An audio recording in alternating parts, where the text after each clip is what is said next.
Mesdames et messieurs, bonjour, chers frères et sœurs dans le Seigneur. Que le Seigneur vous bénisse. Ma thématique d'aujourd'hui, c'est le monde et l'homme spirituel. Alléluia, l'homme spirituel.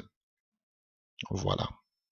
Donc déjà dans le monde, il y a des spiritualistes qui définissent le monde spirituel avec sur certaines bases. Alléluia, j'ai écouté un peu certaines personnes. Alléluia, mais nous en tant qu'enfants de Dieu, comment pouvons-nous reconnaître quelqu'un qui est spirituel ou bien comment pouvons-nous être spirituels? C'est vraiment important de le savoir. Ce n'est pas un enseignement sur, alléluia, sur le surnaturel que je vais vous faire. Sinon, on va faire ça, ce sont des domaines occultes. C'est pas ça. Mais selon la parole de Dieu, qu'est-ce que c'est que la spiritualité? Alléluia. C'est ce que nous voulons expliquer, chers frères et sœurs. Vous voyez déjà, on va d'abord de la conception de ce que c'est que l'âme, le psyché. Le diable est tellement subtil que lorsque vous allez parler de psyché, beaucoup, même en théologie, beaucoup vont vous dire que l'âme, alléluia, c'est les pensées. Vous voyez? Et même quand nous partons sur cette base du fait que, selon les conceptions, l'âme, c'est les pensées. Vous allez voir que là, encore, Satan a amené des mauvaises doctrines. La puissance ou le pouvoir de la pensée positive. Alléluia. La loi de l'attraction. Tout ça, c'est par la pensée.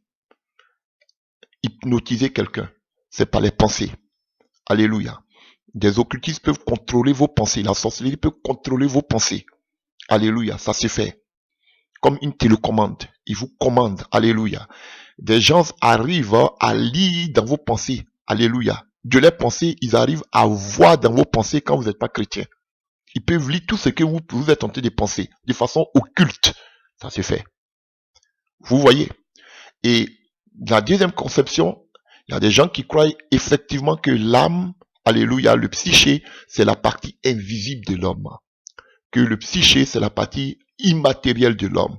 Et là encore, Satan a maintenant encore beaucoup de mauvaises doctrines, telles que la projection astrale, ou bien le voyage astral, que on appelle aussi le yoga, ou la sortie du corps. Vous voyez, chers frères et sœurs, parce que le domaine de l'âme, c'est un domaine inconnu. On ne comprend pas le domaine de l'âme. Les apôtres, les disciples de Jésus ne nous ont pas fait d'enseignement là-dessus. Alléluia. Vous voyez? Donc il y a beaucoup de choses qui se disent sur ce thème. Alléluia. Comme j'écoutais des personnes qui disaient que lorsque nous dormons, notre âme se promène. Toute personne fait le voyage astral, selon ces personnes, les dits de ces personnes, des spiritualistes, que toute personne fait le voyage astral parce que lorsque nous dormons, notre âme se promène. C'est archi faux. Alléluia. Écoutez-moi bien.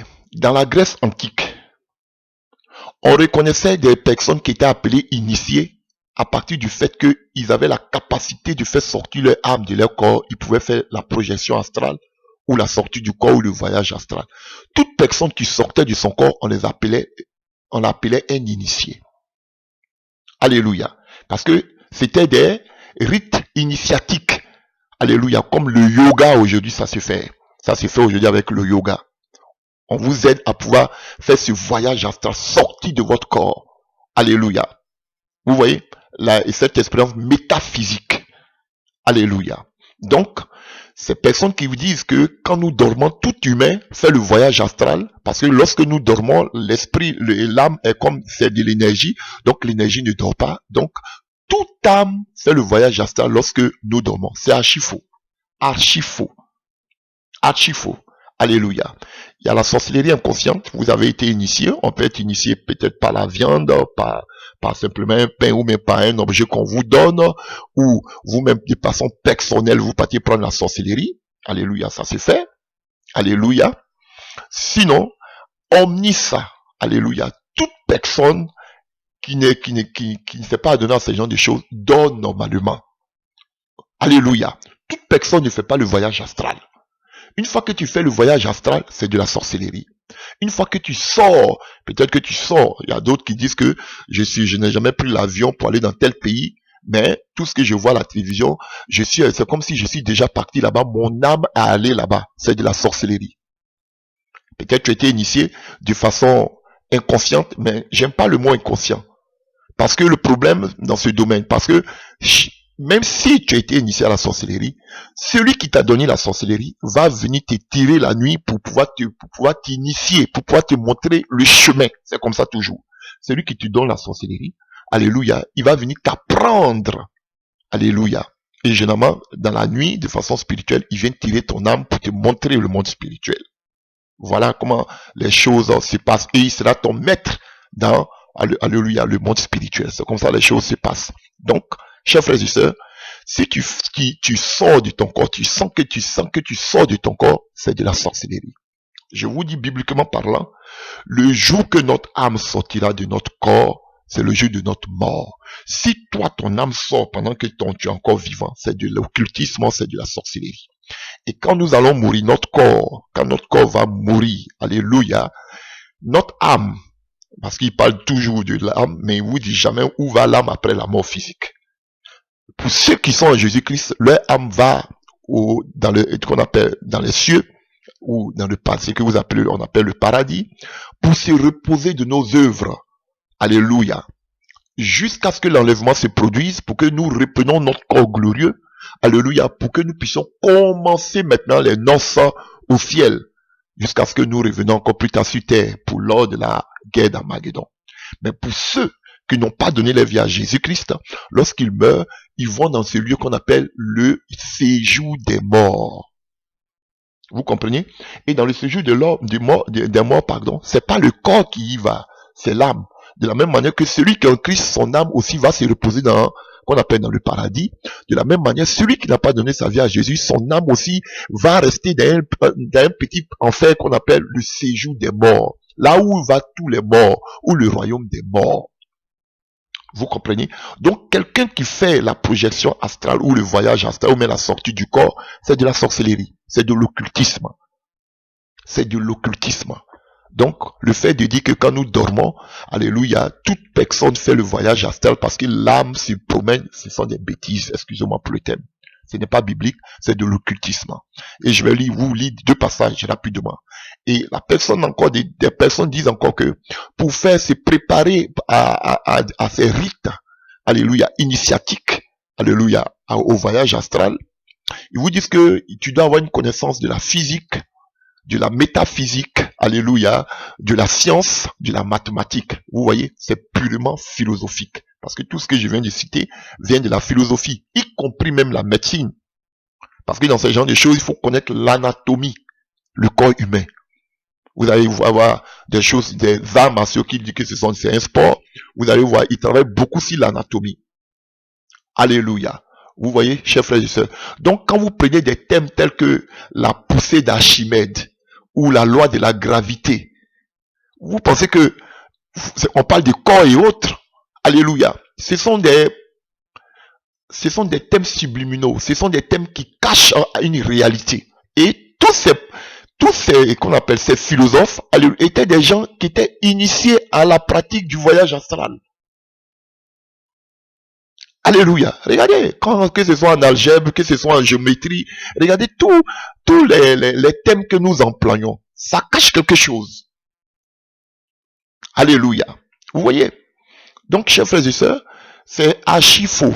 Quand on dort, l'âme, il ne sort pas du corps. À moins que tu aies été initié. Et quand tu es initié, tu ne peux pas résister. Alléluia. Tu es obligé toujours de sortir, de faire la projection astrale.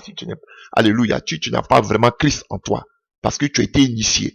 C'est comme on appelle un pouvoir qui te pousse à faire du mal, à sortir. Alléluia. Mais quand tu n'es pas initié, normalement, tu dors d'un profond sommeil. Pour cela, lisons 2 passages rapidement avant que nous puissions continuer. Alléluia. Dans le livre de Ecclésias 5, à partir du verset 3. Alléluia. Car si les songes naissent de la multitude des occupations, la voix de l'essentiel se fait entendre dans la multitude des paroles. Vous voyez? Donc ici, alléluia. Salomon nous dit que nos songes là, quand nous dormons, nous songeons, alléluia, à quoi nous songeons? À toutes les occupations, les multitudes d'occupations que nous avons eues durant la journée. Alléluia. Tu vas faire des songes, tu rêves peut-être à des personnes avec qui tu étais dans la journée, que tu avais croisé, des événements que vous avez passés, peut-être une bonne atmosphère avec des personnes. Alléluia. Voilà. Et on peut penser à ces genres de choses parce que l'esprit capte tous ces genres de choses. Alléluia. Vous comprenez? Et Job aussi nous dira dans le livre de Job 33, alléluia, à partir du verset 14, Dieu parle cependant tantôt d'une manière, tantôt d'une autre, et l'on y prend garde. Il parle par les songes, par les visions nocturnes, quand les hommes sont livrés à un profond sommeil, quand ils sont endormis sur les couches. Donc quand on est sur notre couche qu'on dort, alléluia, on dort un profond sommeil. Alléluia. On dort profondément. On ne dit pas que l'âme sort, on dit qu'on dort profondément. Même si l'âme ne meurt pas, mais l'âme du chrétien, moi j'ai prié sur mon corps, sur mon âme pour dormir, mon âme va sortir par les où. Et si vous prétendez que l'âme, quand toute personne qui dort fait la projection astrale ou le voyage astral ou la sortie du corps, mais pourquoi nous ne rencontrons pas tout ce que nous voyons tous les jours, lorsque nos âmes sortent? Voilà. Pourquoi nous ne les rencontrons pas dans le monde spirituel? C'est archi faux. C'est de l'occultisme. Alléluia. C'est de l'occultisme. Donc toi qui te vois dans des endroits, dans des fêtes, en train de manger, en train de boire avec des personnes lorsque tu dors. Alléluia. Il y a des songes aussi initiatiques. Alléluia. Il y a des songes aussi initiatiques de la sorcellerie et des eaux occultes. Alléluia. Chers frères et sœurs. Donc, n'écoutez pas ces gens de personnes.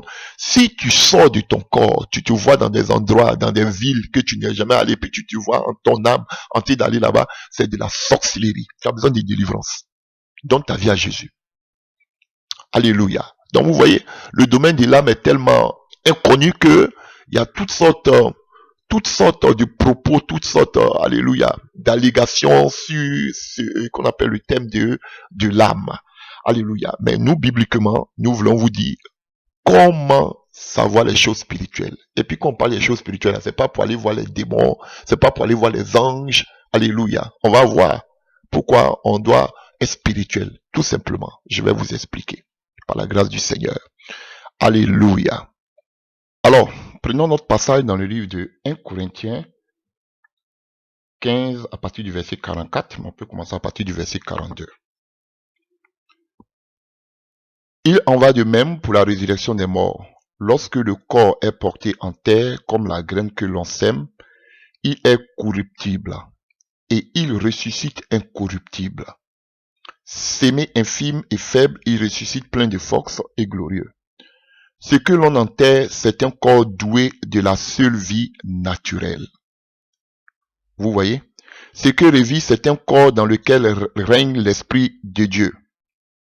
Alléluia. Aussi vrai qu'il existe un corps doté de la seule vie naturelle, il existe aussi un corps régi par l'Esprit. Je vais prendre une autre version pour qu'on puisse mieux comprendre ce que je vais dire. Alléluia. 1 Corinthiens 15. Attendez que Corinthiens 15 à partir du verset 44. Alléluia. Il est sommé corps animal. Vous voyez? Dans l'autre version, on parle du corps. Alléluia. D'un corps naturel. Ici, on parle du corps animal. Alléluia. Un corps animal, il ressuscite un corps spirituel. S'il y a un corps animal, il y a aussi un corps spirituel. Alléluia. Vous comprenez? Et c'est de là que nous voulons tirer aujourd'hui notre enseignement. On parle du corps naturel ou bien du corps animal. Alléluia. Donc, ici, donc, chers frères et sœurs, ici, Paul nous dit quelque chose. Il y a un corps animal ou corps naturel.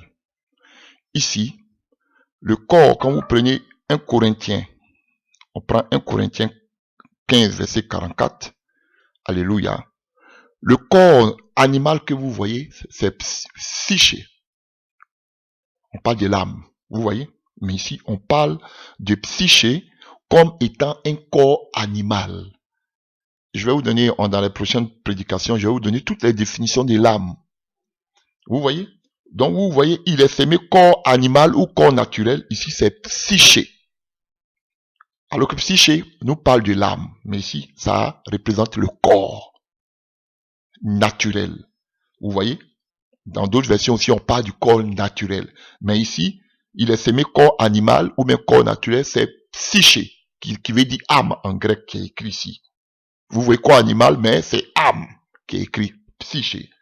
Et il ressuscite en corps spirituel. C'est pneumatikos.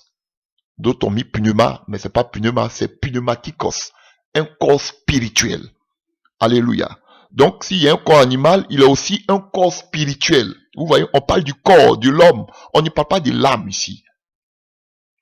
Alléluia. Tous les occultistes, alléluia, ont basé, parce que ça vient de la philosophie, ils ont basé tous les enseignements diaboliques sur l'âme, parce que c'est un monde inconnu. Donc, tous les enseignements satanistes, ils l'ont mis au niveau de l'âme, alors que la Bible parle plus du corps. Donc, le corps, il y a un corps qui est naturel ou animal, mais il y a aussi un corps qui doit être spirituel. Et il nous prend l'exemple d'Adam. Alléluia.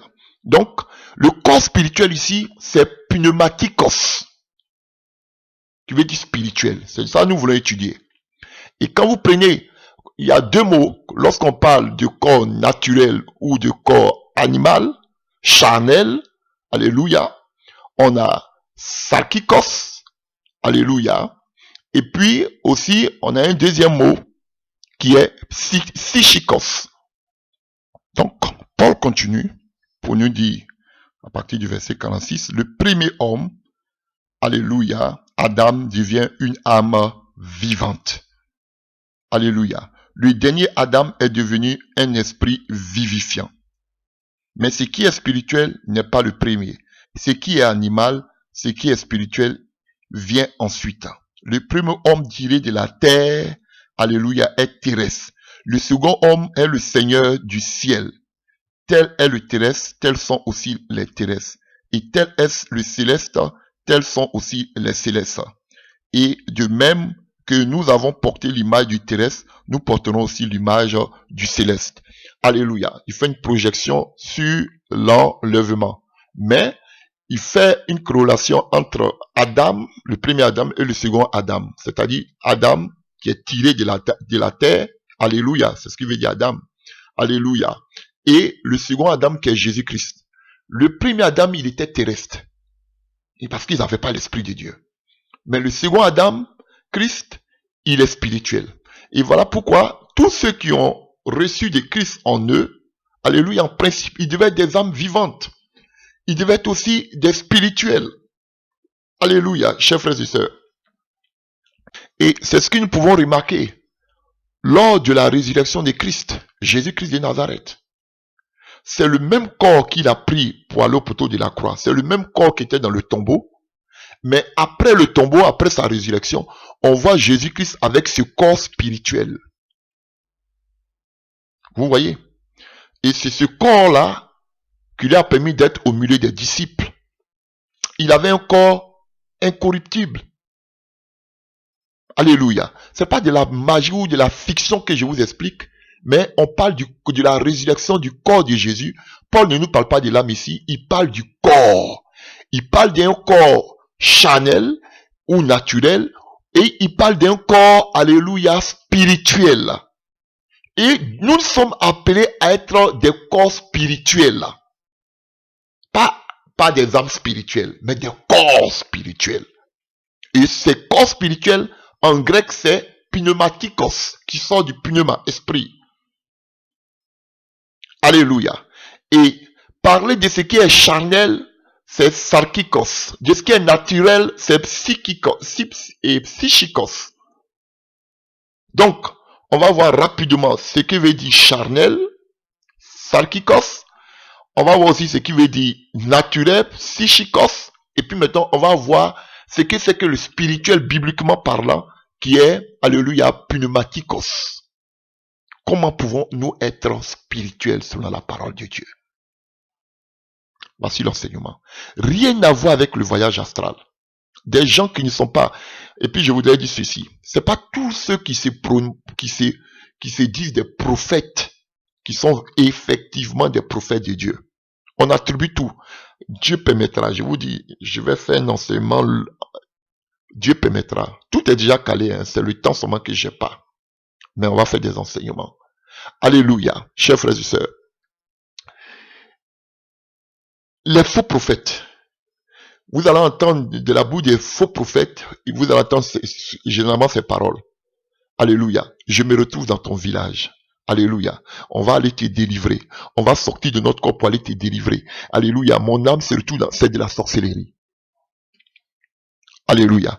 Je vais vous montrer par quoi travaille un véritable prophète de Dieu. On va voir ça dans l'homme spirituel. C'est pas par le voyage astral sorti du corps, ou bien je me retrouve dans ton village, ou bien on va sortir de notre corps pour aller délivrer ton âme. Tout ça, c'est l'occultisme. Alléluia. Le véritable enfant de Dieu, ou bien le véritable prophète de Dieu n'a pas besoin de ce genre de choses. Alléluia. Un jour, j'écoutais un faux prophète qui vient de la Côte d'Ivoire, c'est une chaîne ici paganisée qui est en France, qui parlait des différents niveaux du prophétisme. Il parle des trans, des tremblements, il parle du voyage astral. Vous voyez, tout ce qui est occulte. Voilà. C'est pas ça, qu'on appelle là. Je vais revenir là-dessus. Ce n'est pas ça, c'est pas ça le prophétisme. C'est pas ça, le prophétisme. Il n'y a pas de sorcellerie positive. Toute sorcellerie est négative. Non, moi je sors de mon corps, mais moi c'est pour une expérience extracorporelle ou bien métaphysique, je m'arrête à là. Je mange pas la viande humaine, tu es un sorcier. Il n'y a pas de sorcellerie positive. Tu sors de ton corps, tu es un sorcier. Alléluia. Chers frères et sœurs, dit que quand nous dormons, tout le monde fait pratique le voyage astral, c'est faux. Personne ne pratique le voyage astral. Nous dormons normalement d'un profond sommeil. Et Dieu, dans sa grâce, veille sur nos vies, point et barre. C'est de l'occultisme qu'il veut vous enseigner. Et si tu fais le voyage astral, tu sais comment tu as acquis qu'on appelle ce pouvoir de pouvoir sortir. Parce que celui qui t'initie, tu le seras. À moins que toi-même, tu allais spécialement, toi-même, aller te faire initier. Donc, tu as besoin de délivrance et tu as besoin aussi de donner ta vie à Jésus. Alléluia. C'est ça qui est la vérité. Donc, chers frères et sœurs, donc je vous ai parlé brièvement là. Donc ici, on voit deux aspects. Il y a le corps qui est charnel ou qui est naturel, mais il y a aussi un corps, alléluia, qui est spirituel et aussi qui est céleste. Corps charnel ou naturel et corps spirituel ou céleste. Mais si nous avons l'Esprit de Dieu en nous, normalement, nous devons être des âmes vivantes. Et je vais voir par la parole de Dieu que veut dire, alléluia, selon les thèmes charnels et, alléluia, les thèmes, alléluia, naturels et le thème, alléluia, spirituel. On va voir la différence entre un corps qui est, vous voyez, on a parlé du corps charnel ou corps naturel et du corps spirituel. Donc c'est le corps qui a besoin d'être spirituel. C'est pas notre âme. Alléluia. C'est le corps qui a besoin d'être spirituel, qui a besoin d'être modélé, d'être discipliné. C'est le corps. Alléluia. Donc, il y a un corps charnel ou corps animal, mais il y a encore aussi un corps spirituel ou céleste.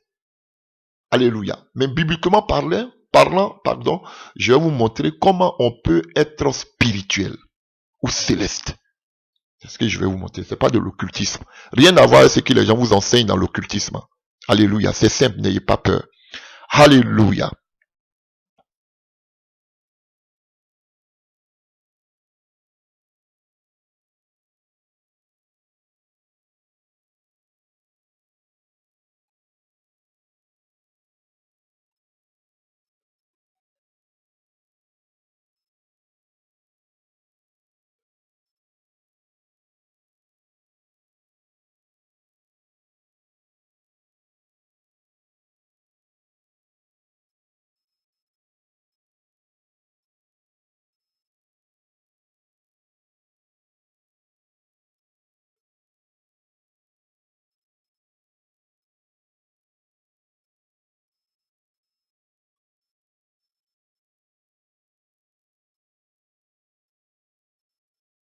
Alléluia. Donc, quand nous prenons sarkikos, alléluia, ou aussi qui parle de charnel, qui sort des sars, qui sort des chair, sars c'est chair, et sarkikos c'est charnel. Et on parle de psychikos, ou même psychique, c'est que vous dites psychique, qui veut dire le naturel. Et tout cela, le naturel, le psychique, correspond à la vue naturelle de la première création, comme on a vu tout à l'heure avec Adam. Donc, ce qui est éphémère. Alléluia. Celui qui est charnel, c'est quelqu'un qui est sas. Alléluia. Ce qui veut dire qui est chair. Alléluia. Et être charnel, c'est être issu des conceptions d'intentions humaines naturelles. Le plus souvent égoïste. Alléluia. Ses intentions aussi pécheresses. Alléluia. C'est la caractéristique de toute notre nature déchue, chers frères et sœurs, et donc soumise à la corruption, alléluia, dans laquelle le péché règne. Donc, nous allons prendre quelques passages qui nous parlent de quelqu'un qui est charnel. On va voir comment définir quelqu'un qui est charnel. Alléluia. Sarkikos. Alléluia. Et nous le voyons dans l'épître aux Romains, Romains 15 à partir du verset 27, c'est Paul qui parle des aides aux croyants pauvres de Jérusalem. Et quand on prend verset 27, il dit, c'est une libre initiative de leur part. Alléluia. Mais elle leur devait bien. Car si les non-juifs ont, alléluia, ont eu leur part des biens spirituels qui appartiennent aux juifs, ils doivent bien à leur tour leur assister de leurs biens matériels.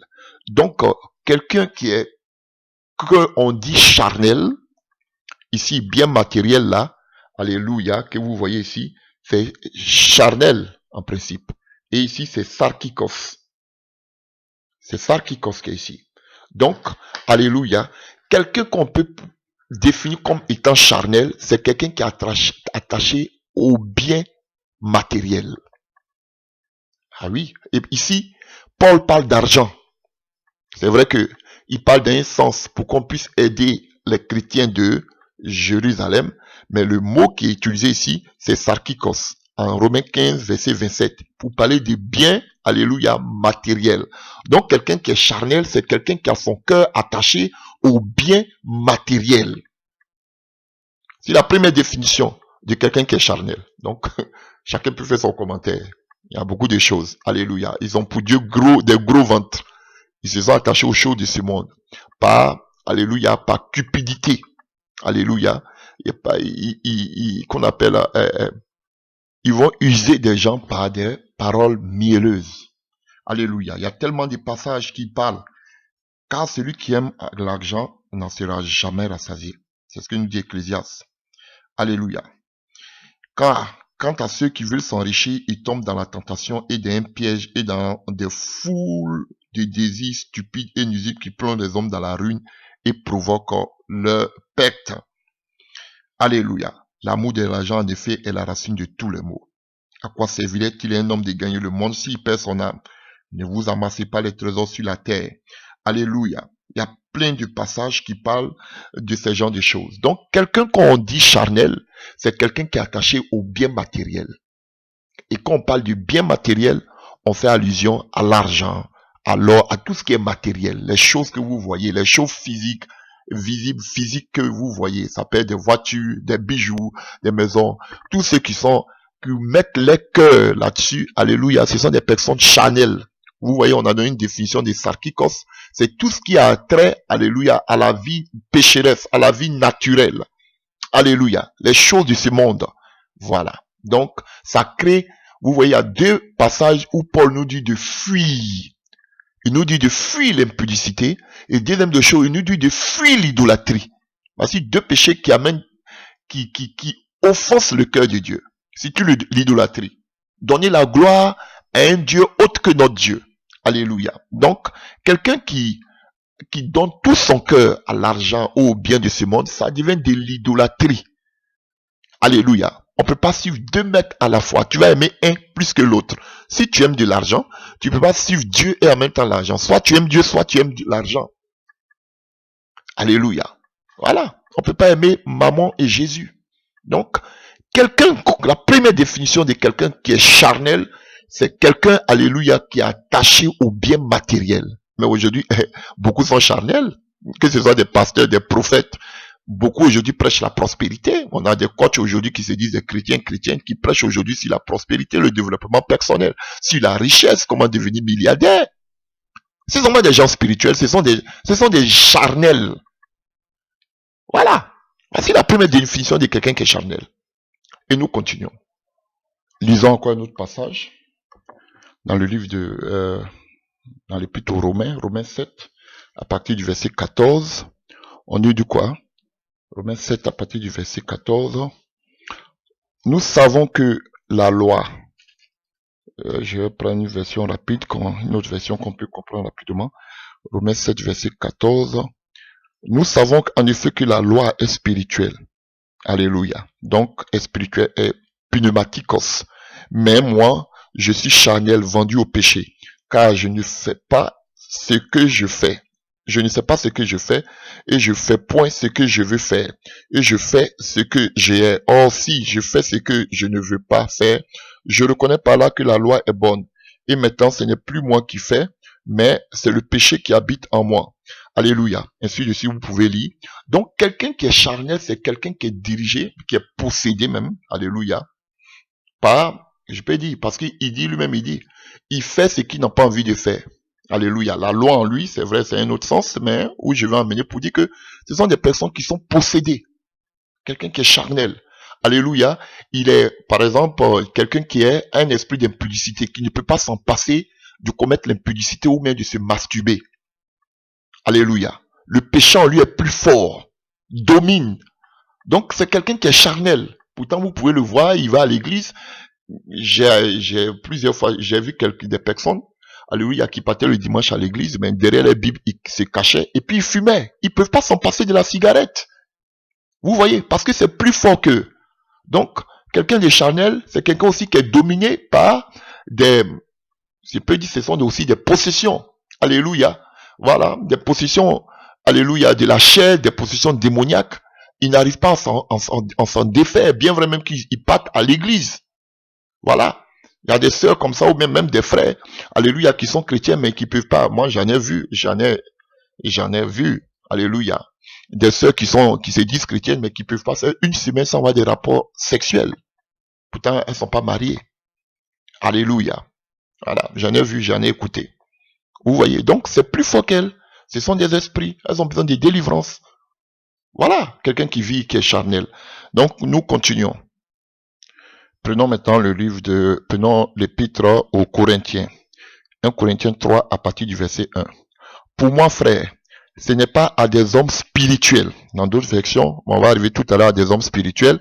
Alléluia, vous voyez, on ne dit pas à des âmes spirituelles ou à des esprits spirituels. On parle d'hommes spirituels.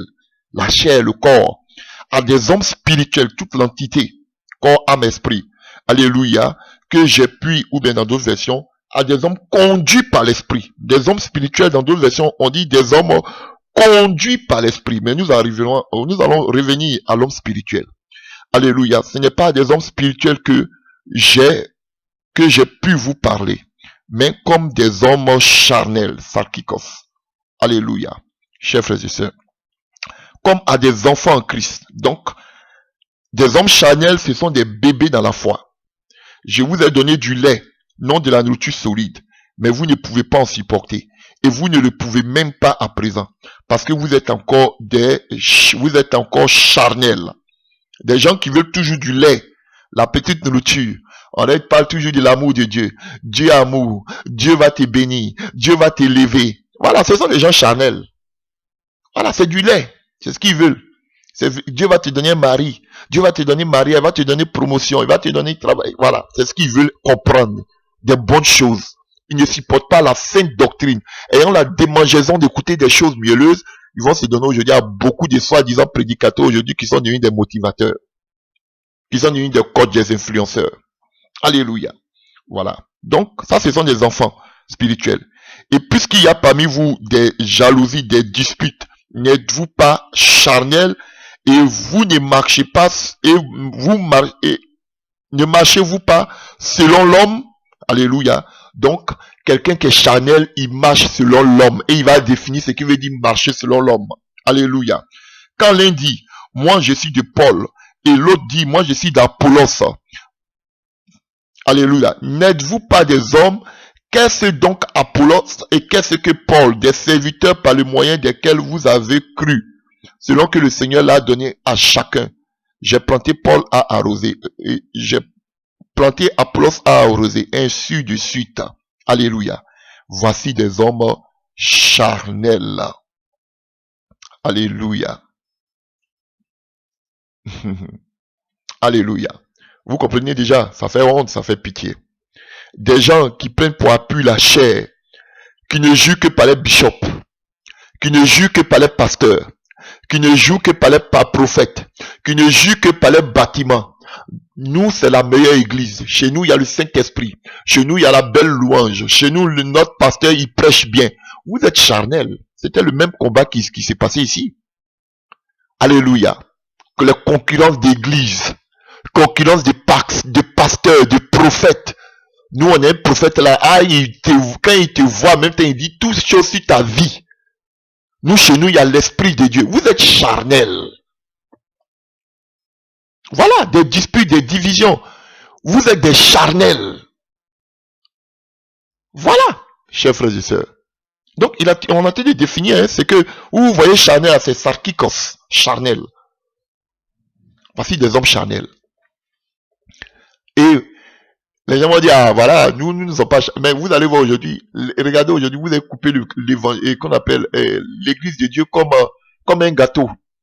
Ici, c'est les assemblées de Dieu. Ici, c'est les protestants. Ici, c'est les baptistes. Et chacun maintenant, c'est la guerre. Ici, c'est les pentecôtistes. C'est la guerre. C'est chez nous que nous avons la vérité. Nous, ici, on a la parole. Nous, ici, on a le Saint-Esprit. Vous voyez, les disputes, des divisions. Le corps de Christ n'est pas divisé.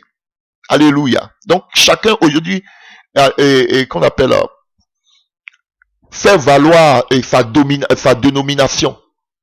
Notre dénomination est la meilleure. Mais on est des charnels.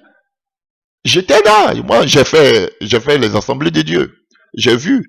Et quand tu es dans une certaine assemblée, tu n'as pas le droit d'aller prier aux baptistes. Tu n'as pas le droit d'aller prier aux pentecôtes, chez les pentecôtistes. J'ai vécu ça. J'ai fait mon baptême par immersion aux assemblées de Dieu. Alléluia. Donc, je sais, ce domaine, ce milieu-là, je connais. De la division, voilà, ce sont des églises charnelles. Ici, on parle des hommes, mais aussi on parle de vos bâtiments, parce que juste après, regardez, si vous voulez, on peut venir, alors, à partir du verset 8 de 1 Corinthiens 3, celui qui plante et celui qui arrose sont égaux. Chacun recevra sa récompense selon son propre travail, car nous sommes ouvriers avec Dieu. Vous êtes le champ de Dieu, l'édifice de Dieu. Selon la grâce de Dieu qui m'a été donnée, j'ai posé le fondement, alléluia, comme un sage architecte et un autre a bâti là-dessus. Maintenant, il quitte des hommes, il arrive maintenant, il prend l'exemple d'un bâtiment. Et voilà, voici les deux aspects aujourd'hui qui font de vous des charnels. Deux choses ici. Vous mettez toute votre foi et votre confiance à vos dirigeants, à vos pasteurs, à vos révérends, à vos tout ce que vous connaissez. Archibishop. J'ai écouté un archibishop qui parlait de... Alléluia, je vais même partir dans ce contexte. J'ai déjà fait cet enseignement dessus. Qui parlait d'évêque et puis qui démontrait pourquoi il est devenu évêque. Et parce que pour lui, il est archibishop, ça veut dire évêque. Ah, va voir ce qu'évêque là, ça veut dire en grec. Alléluia. Vous êtes devant des gens qui ne connaissent même pas, qui sont ignorants de ces gens de choses. Vous pouvez les baigner. Évêque là. Alléluia. Celui qui aspire à la charge d'évêque là. Faut aller voir en grec ce que ça veut dire. Alléluia. Alléluia. Attendez, je reviens, mais je vais parler à cette personne là. 1 Timothée 3 à partir du verset 1. On dit que celui qui aspire à être un évêque, ici même on parle des dirigeants. Et le mot utilisé ici, en grec là, pour parler d'évêque là, ou dirigeant là, c'est épiscopos. Évêque. Alléluia. Qui veut dire surveillant, qui a donné en français évêque. Mais les tâches à l'époque de Timothée semblent identiques à celles des responsables de l'église, les anciens, dont Paul parlera plus loin. Tu peux prendre 1 Timothée 5 à partir du verset 17, 1 Timothée 5 aussi verset 19. Il parle aussi en Tite 1 verset 6 à 7 et en Actes des Apôtres 20 verset 17 et 28. Vous qui dites que vous êtes évêque là, évêque veut dire tout simplement ancien d'église, des anciens de l'église. Oui, je suis évêque consacré par des pères. Évêque là, ça veut dire ancien d'église. Vous utilisez des mots, je vous ai écouté, ça me faisait rire. Alléluia. Ça veut dire ancien d'église, les anciens de l'église. Alléluia. C'est ce qui veut dire évêque. Ça ne veut pas dire quelque chose d'extraordinaire. Archibishop, mais ça n'a rien à voir avec votre archibishop que vous êtes allé prendre pour mettre sur vous là. C'est mondain. Ça c'est vous. Ça n'a rien à voir avec la parole de Dieu. Donc ne faut pas vous allez vous servir de ces passages pour dire que on a écrit évêque, donc on parle de révérend, ça veut dire évêque. Non. Ça veut dire dirigeant, épiscopos, en grec. Voilà, c'est ce que ça veut dire. Donc ce sont les anciens de l'église. Donc vous, en principe, vous êtes un ancien de l'église. Les anciens. Ça ne veut pas dire que vous êtes un archibishop plus que vous connaissez plus que tout le monde. Vous avez été nommé par vos pères. Quel bon père. Quel père. Ne me faites pas rire. Les anciens de l'église, ce sont ceux qui avaient la charge de diriger l'église. C'est tout, comme des pasteurs. C'est ce qu'il veut dire évêque. Ils ne sont pas supérieurs aux pasteurs. Alléluia. On voit dans le livre de Alléluia, qu'on appelle Dieu, et Corinthiens, Dieu a choisi premièrement les apôtres, après les prophètes, après les évangélistes, après qu'on appelle, c'est ordonné. Donc les pasteurs, vos pasteurs, mais ils sont les derniers de la classe. Donc si vous voulez, continuons la lecture. Alléluia. Alléluia. Je vais les parler un peu. Il y avait deux mots qui étaient employés. Donc il y avait dirigeant, et puis il y avait, alléluia, et qu'on appelle surveillant. Alléluia. Donc le mot épiscopos, c'est surveillant, qui était utilisé pour les dirigeants dans la culture grecque. Alléluia. Donc le mot qui était utilisé pour les Grecs, c'était épiscopos, les surveillants. Mais, alléluia, et dans la culture juive, le mot qui était utilisé, c'était dirigeant, qui n'apparaît que rarement dans le Nouveau Testament pour désigner le responsable de l'église. On le voit seulement en Actes 20, verset 28, en Philippiens 1, verset 1, et Tite 1, à partir du verset 7. Alléluia. Et quand vous allez prendre à partir du 1 Timothée 3, à partir du verset 2, on dit que, alléluia, qu'il soit irréprochable. Alléluia. Mari fidèle à sa femme. Quelqu'un qui devait être ancien, il devait être mari fidèle à sa femme. Pas à ses femmes. Il devait être fidèle à sa femme. Donc, vous voyez, même si vous-même vous êtes des bons évêques. Bon, bref. C'était une parenthèse. Alléluia. Donc, nous revenons à notre passage. Donc, de 1 Corinthiens 3. Donc, on a dit que ceux qui sont charnels, c'est comme Paul, les gens mettaient division entre Paul et qu'on appelle, et Pierre et puis Apollos. D'autres disaient qu'ils étaient d'Apollos parce qu'Apollos, il avait l'éloquence. Alléluia. Chers frères et sœurs. Et ces trois aspects, on voit ici, hein. Apollos, ça c'est les gens de la théologie. L'éloquence, c'est qu'ils ont appris, savoir parler le grec, parce que la théologie vient de la philosophie. Alléluia. On avait Pierre. Pierre, ça c'était les anciens, les doyens, la première génération, les premières, alléluia, les premières églises, les églises, alléluia, les vieilles églises, vous connaissez. Et Paul, c'est la nouvelle génération, l'homme de l'esprit. Alléluia. Voilà, la nouvelle génération. Vous voyez donc, il y avait qu'on appelle cette distinction entre les serviteurs de Dieu. Chacun disait, moi je suis d'Apollos, moi je suis de Pierre, moi je suis de Paul. Vous voyez, Paul dit qu'ils sont charnels. Et c'est ce qui se passe aujourd'hui dans vos églises. Alléluia. Vous donnez plus de considération à vos pasteurs, à vos bishops même que Jésus-Christ de Nazareth. N'est-ce pas? Alléluia. Et la deuxième des choses, l'image que Paul prend ici, il prend l'image d'un bâtiment. Or, le fait que vous adorez vos pasteurs, la deuxième des choses que vous faites aujourd'hui, c'est que vous adorez aussi vos bâtiments de prière. En guillemets, vos églises, vos bâtiments d'église. Alléluia. Comme les disciples ont dit à Jésus, regarde ces belles bâtisses. Voilà. Qui a le plus beau bâtiment. En guillemets, qui a la plus belle église. aujourd'hui, c'est une course effrénée à la construction, alléluia, des bâtiments, des édifices religieux. C'est une course effrénée. Chacun veut avoir, alléluia, qu'on appelle la plus belle salle, le plus beau bâtiment. Vous voyez? Et voici les deux images. Donc, vous tous qui courez derrière ces pasteurs, qui adorez, qui vénérez vos pasteurs, alléluia, et qui êtes accrochés à votre bâtiment, alléluia, d'église, mais vous êtes des charnels. Voilà ce que Paul nous dit ici. Vous êtes charnels. On définit ce qu'est un homme charnel.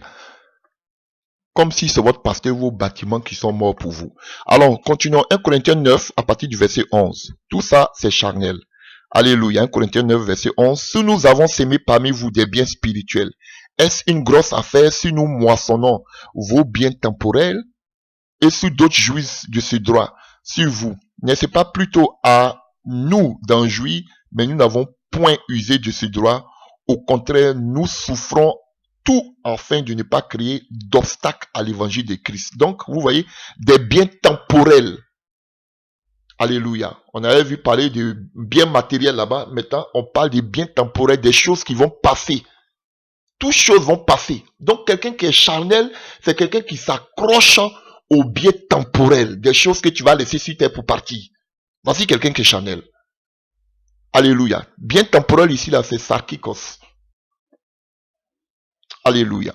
Qui est carrément opposé, alléluia, à qu'on appelle pneumatikos, mais qui est synonyme de psychique, ou mais psychikos, naturel. Ils sont synonymes. On va voir aussi psychikos. Alléluia. Prenons 2 Corinthiens 1 à partir du verset 12. S'il y a une chose dont nous pouvons être fiers, c'est le témoignage de notre conscience. Il nous atteste que nous sommes conduits dans le monde et tout spécialement envers vous avec la sincérité et la pureté qui viennent de Dieu. Alléluia. Ici, alléluia. On parle de sarkikos ici, alléluia. Paul il se défend d'avoir cherché, alléluia, à manipuler les Corinthiens entre autres pour tirer d'eux des bénéfices matériels. Vous voyez? Donc, quelqu'un qui est charnel, c'est quelqu'un qui profite des autres pour avoir des biens matériels. Il est charnel. Et on voit ça en 2 Corinthiens plutôt, 12, verset 6. Vous pouvez voir. Alléluia. Et nous pouvons prendre aussi 2 Corinthiens 3, à partir du verset 3. 2 Corinthiens 3, à partir du verset 3. Alléluia. Alléluia. Alléluia. On va voir un autre aspect, 2 Corinthiens 3, verset 3. Il est évident que vous êtes la lettre que le Christ a confiée à notre ministère et qu'il nous a fait écrire avec de l'encre, mais par l'Esprit de Dieu vivant. Rien sur les tablettes de pierre, mais sur des tablettes de chair sur vos cœurs. Vous voyez, des tablettes de chair. On parle de sarkikos ici. Donc vous voyez, ici, Paul veut tout simplement dire, il parle aujourd'hui, alléluia, ici, que ce n'est pas par leur propre force. Alléluia. Ils sont capables de concevoir quelque chose par eux-mêmes, mais c'est par l'Esprit de Dieu. C'est l'Esprit de Dieu qui communique les ressources sans laquelle aucun croyant ne peut répondre à l'appel de Dieu. Alléluia. Tout est le fruit de l'Esprit, comme dit Galates 5, verset 22. Alléluia. Donc, quelqu'un qui est charnel, c'est quelqu'un qui fait tout de sa propre force. Il parle du ministère ici. Alléluia. Il veut faire le ministère avec sa propre force, avec sa propre connaissance, avec sa propre intelligence. Ce sont des hommes charnels. Paul dit, c'est pas l'esprit. C'est l'esprit qui les recommande. C'est pas eux, alors que c'était Paul qui avait travaillé. Mais il parle plus de l'esprit. Alléluia. Donc, quelqu'un qui est charnel, alléluia, il compte si son intellectualisme, si son intellect, si ses capacités oratoires, rhétorique, si ses diplômes, alléluia, voilà, si sa force, ses connaissances ou bien ses acquaintances, alléluia. Voici quelqu'un qui est charnel. Voilà quelqu'un qui est charnel. Et c'est ce que Paul ici nous montre. Qui prend pour appui l'homme, la chair. Voilà. une autre définition de quelqu'un qui est charnel. Alléluia. Et nous prenons 2 Corinthiens 10. Je pense qu'on va finir peut-être par là ou bien prendre un autre passage encore. 2 Corinthiens 10 à partir du verset 4. Alléluia. Prenons à partir du verset 3. Alléluia.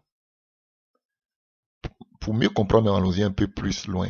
2 Corinthiens 10, verset 1. Moi, Paul, je suis paraît-il timide quand je suis présent parmi vous et hardi quand je suis absent, loin de vous. Mais c'est au nom de la douceur et de la bonté du Christ que je vous adresse cet appel. Je vous en prie, ne m'obligez pas, lorsque je serai chez vous, à me montrer hardi, car je compte faire preuve de mon assurance et agir avec audace envers certains qui jugent notre conduite trop humaine. Alléluia. Sans doute, nous sommes des hommes et nous vivons comme tels, mais nous ne menons pas notre combat d'une manière purement humaine. Vous avez vu? Alléluia. Pas des raisonnements. Car les âmes avec lesquelles nous combattons ne sont pas simplement humaines, mais tiennent les puissances de Dieu qui les rend capables de renverser les forteresses. Oui, nous renversons les faux raisonnements ainsi que tout ce qui se dresse prétentieusement contre la connaissance de Dieu. Alléluia. Et nous faisons prisonnière toute pensée pour l'amener à obéir à Christ. Alléluia. Chers frères et sœurs, vous voyez, ça, quelqu'un qui est charnel, c'est quelqu'un qui raisonne. C'est un des gens qui raisonnent. Vous avez vu, quelqu'un qui est charnel. Et ils sont pleins dans l'église. L'intellect, il faut cogiter, il faut raisonner. Alléluia. Ils ne connaissent rien de l'esprit. Ils raisonnent sur tout. Mais Paul pouvait exhorter Timothée. Alléluia. On va prendre quelques passages rapidement. Dans le livre de 1 Timothée 1, verset 18. Voilà ce qu'il disait à Timothée. 1 Timothée 1, verset 18. Il dit, le commandement que je t'adresse, Timothée, mon enfant, selon la prophétie. Alléluia. Fait précédemment à ton sujet, c'est que d'après elle, tu combattes le bon combat gagnant la foi et une bonne conscience. Cette bonne conscience, quelques-uns l'ont perdue. Alléluia. Ils ont fait naufrage par rapport à la foi. Alléluia. Voilà. Parce qu'ils sont entrés dans beaucoup de raisonnements. Beaucoup de raisonnements. Paul prend l'exemple de l'armement. Vous avez vu? Il dit que les armements avec lesquels nous combattons, alléluia, ce ne sont pas l'armement de ce monde. Alléluia. Mais l'armement spirituel. Et on a envie de voir un peu l'armement qu'il a envie de dire. Il dit à Timothée de combattre le bon combat de la foi. Pas les combats de ce monde, des raisonnements, des discoureurs. Non, de ceci et là. Nous, on a une seule, alléluia, on a un seul combat. C'est le combat de la foi. Voilà le combat. N'entrez pas dans les détails de prospérité. Nous, on a un seul combat. La prospérité qu'on appelle la foi, la vie éternelle. Et c'est ce qu'il entend de dire à Timothée. Il y a des passages, on va lire pour vous édifier. Prenons 2 Timothée 2, à partir du verset, alléluia, à partir du verset 3. Alléluia. Mais on peut prendre à partir du verset 1. Toi donc, mon enfant, fortifie-toi dans la grâce qui est en Jésus-Christ. Et ce que tu as attendu de moi en présence de beaucoup de témoins, confie-le à des hommes fidèles qui soient capables de l'enseigner aussi à d'autres. Écoutez maintenant, souffre avec moi comme un bon soldat. Vous voyez, il parlait des âmes. Donc, où il y a des âmes, il y a des soldats. Un bon soldat de Jésus-Christ, il n'est pas des soldats qui s'embarrassent des affaires de la vie s'il veut plaire à celui qui l'a enrôlé. Et l'athlète n'est pas couronné, il n'a combattu selon les règles. Il faut que le laboureur travaille avant de recueillir les fruits. Comprends ce que je t'ai dit, car le Seigneur te donnera de l'intelligence en toutes choses. Vous voyez? Donc, un bon soldat, il combat pour la foi, les âmes spirituelles. Alléluia. On a un seul objectif, c'est la vie éternelle. Qui s'embarrasse pas, qui s'embarrasse des choses de la vie. Voilà. Quelqu'un qui est charnel, il parle des choses, des affaires de la vie. Comment être milliardaire, comment être prospère, comment être ceci. Alléluia. Comment bien s'imposer dans la vie active, dans la vie sociale. Ça, c'est les charnels. Nous, le véritable enfant de Dieu, il est comme un soldat. Alléluia. Il combat pour la foi. Bon, aujourd'hui, les gens ne combattent pas pour la foi parce qu'ils sont charnels. Ils s'embarrassent pour les affaires de la terre. Comment mes affaires vont prospérer? Comment je peux avoir de bonnes connexions avec des hommes milliardaires? Voici la sorcellerie. 1 Thessaloniciens 5, à partir du verset, lisons à partir du verset 6. Ne dormons donc point comme les autres, mais veillons et soyons sobres.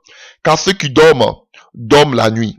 Et ceux qui s'enivrent la nuit. Mais nous, qui sommes du jour, soyons sobres, ayant revêtu la cuirasse de la foi et de la charité, et ayant pour casque l'espérance du salut.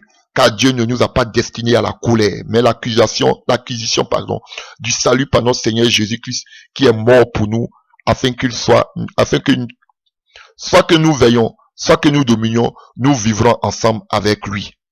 Alléluia. C'est pourquoi exhortez-vous, alléluia, réciproquement et édifiez-vous les uns les autres, comme en réalité vous le faites. Alléluia, ainsi de suite. Alléluia. Et vous voyez, donc il exhorte, alléluia, les enfants de Dieu comme des soldats de combattre le bon combat de la foi. Alléluia. Voilà. Et puis le dernier passage que vous connaissez, hein, Éphésiens 6, que vous connaissez tous. Éphésiens 6 à partir du verset 11 à 17. Alléluia. Voilà. Au reste, frères, fortifiez-vous dans le Seigneur et par sa force toute puissance, revêtez-vous de toutes les armes de Dieu afin de pouvoir tenir contre les ruses du diable. Alléluia. Voilà. Donc on a un combat spirituel. Ce n'est pas les choses, les affaires de ce monde. Le combat, c'est le combat de la foi. Pas le combat des choses de ce monde. Ne perdons pas l'objectif et la vision. Alléluia. Donc, en grosso modo, alléluia, j'ai égrené un peu en ce qui concerne quelqu'un qui est charnel. Alléluia. Je vais prendre peut-être un dernier passage dans le livre de Pierre. 1 Pierre 2, à partir du verset 11. 1 Pierre 2, à partir du verset 11. Bien-aimés, je vous exhorte comme étrangers et voyageurs sur la terre de vous abstenir des convoitises charnelles qui font la guerre à vos âmes. Au milieu des païens, alléluia. Bon, c'est verset 11. Hein. Alléluia. Donc voilà. Alléluia. Donc Pierre, exhorte ici les enfants de Dieu, alléluia, comme étant des étrangers et des voyageurs sur la terre, de s'abstenir des convoitises charnelles, ça qui cause. Et cela fait la guerre à notre âme, à notre vie. Voilà. Et vous vous dites que vous êtes spirituel. Vous êtes accroché à la prospérité, au développement personnel, à la loi de l'attraction. Alléluia. Aux choses, comment prospérer, aux choses de la terre. Et vous dites que vous êtes spirituel. Des prophètes, des bishops, des docteurs, vos pasteurs, vous les voyez sur les réseaux sociaux, des pasteurs charnels, qui ne prêchent que le social, les choses du monde. Et vous dites que ce sont des spirituels, quels que soient tous les enseignements qu'ils font. Mais ils sont charnels. Ils ne sont pas spirituels. Pierre dit ici, alléluia, il exhorte les chrétiens, alléluia, de se comporter comme étant étrangers et voyageurs sur la terre, de s'abstenir des convoitises charnelles. Un homme charnel, c'est quelqu'un qui convoite les choses de ce monde. Mais vous êtes charnel, vous ne cachez plus votre convoitise, puisque vous parlez de ça, de la prospérité, et vous dites que c'est la bénédiction, l'abondance. Vous êtes en train de maquiller votre convoitise. Voilà. Des hommes charnels, vos pasteurs, bishops, docteurs, tous des charnels. Des gens qui ne jugent que par les temples. Mais ils sont charnels. Alléluia. Vous voyez les pasteurs là disent qu'ils sont voyageurs étrangers sur terre. Non, eux-mêmes ils veulent rester sur terre. Ils veulent même que Jésus reste au ciel. Mais nous autres, on veut que Jésus vienne nous chercher parce qu'on est fatigué de cette terre. Mais eux, ils sont là comme avoir des connexions avec des milliardaires. Voilà. Mais des charnels, ils sont pour ce monde. Et ils vont prendre, tout le monde aujourd'hui prend la Bible, tout le monde prêche. Mais ils sont charnels. Et de telles personnes n'hériteront pas le royaume des cieux. Parce qu'on ne peut pas aimer deux dieux à la fois. Ils peuvent attraper la Bible, mais ils adorent Mammon. Et ils mettent du vernis pour dire que non, c'est la bénédiction de Dieu. Moi, je vous dis toujours, vous là, quel ministère vous avez fait plus que les Paul, plus que les Pierre, Pourquoi tous les premiers chrétiens n'ont pas été riches? Vous pensez qu'il n'y avait pas de richesse à leur temps? Donc c'est vous, l'église de Laodicée, là, que Dieu aime plus que la première église. Vous êtes des mondains, l'église de Laodicée. Vous êtes charnels. C'est ça qui est la vérité. Voilà. Et ils vont vous dire que si vous êtes attaqué, c'est parce que vous-même là, peut-être il y a péché dans vos vies, ou bien c'est parce que vous-même ça ne va pas dans vos vies. Vous voyez comment ils ont renversé l'évangile. Sinon Jésus n'allait pas mourir. Tous les apôtres, tous les premiers chrétiens, prenez Hébreux 11, ils étaient persécutés jusqu'à ils sont morts. Voilà, pour la vérité. Là où il y a la vérité de Dieu, il y a la persécution. Si vous n'êtes pas persécuté, vous avez un problème. Vous n'êtes pas des chrétiens. Voilà, tous ceux qui vont vivre pieusement en Christ seront persécutés. Vous n'êtes pas persécutés, vous n'êtes pas des chrétiens.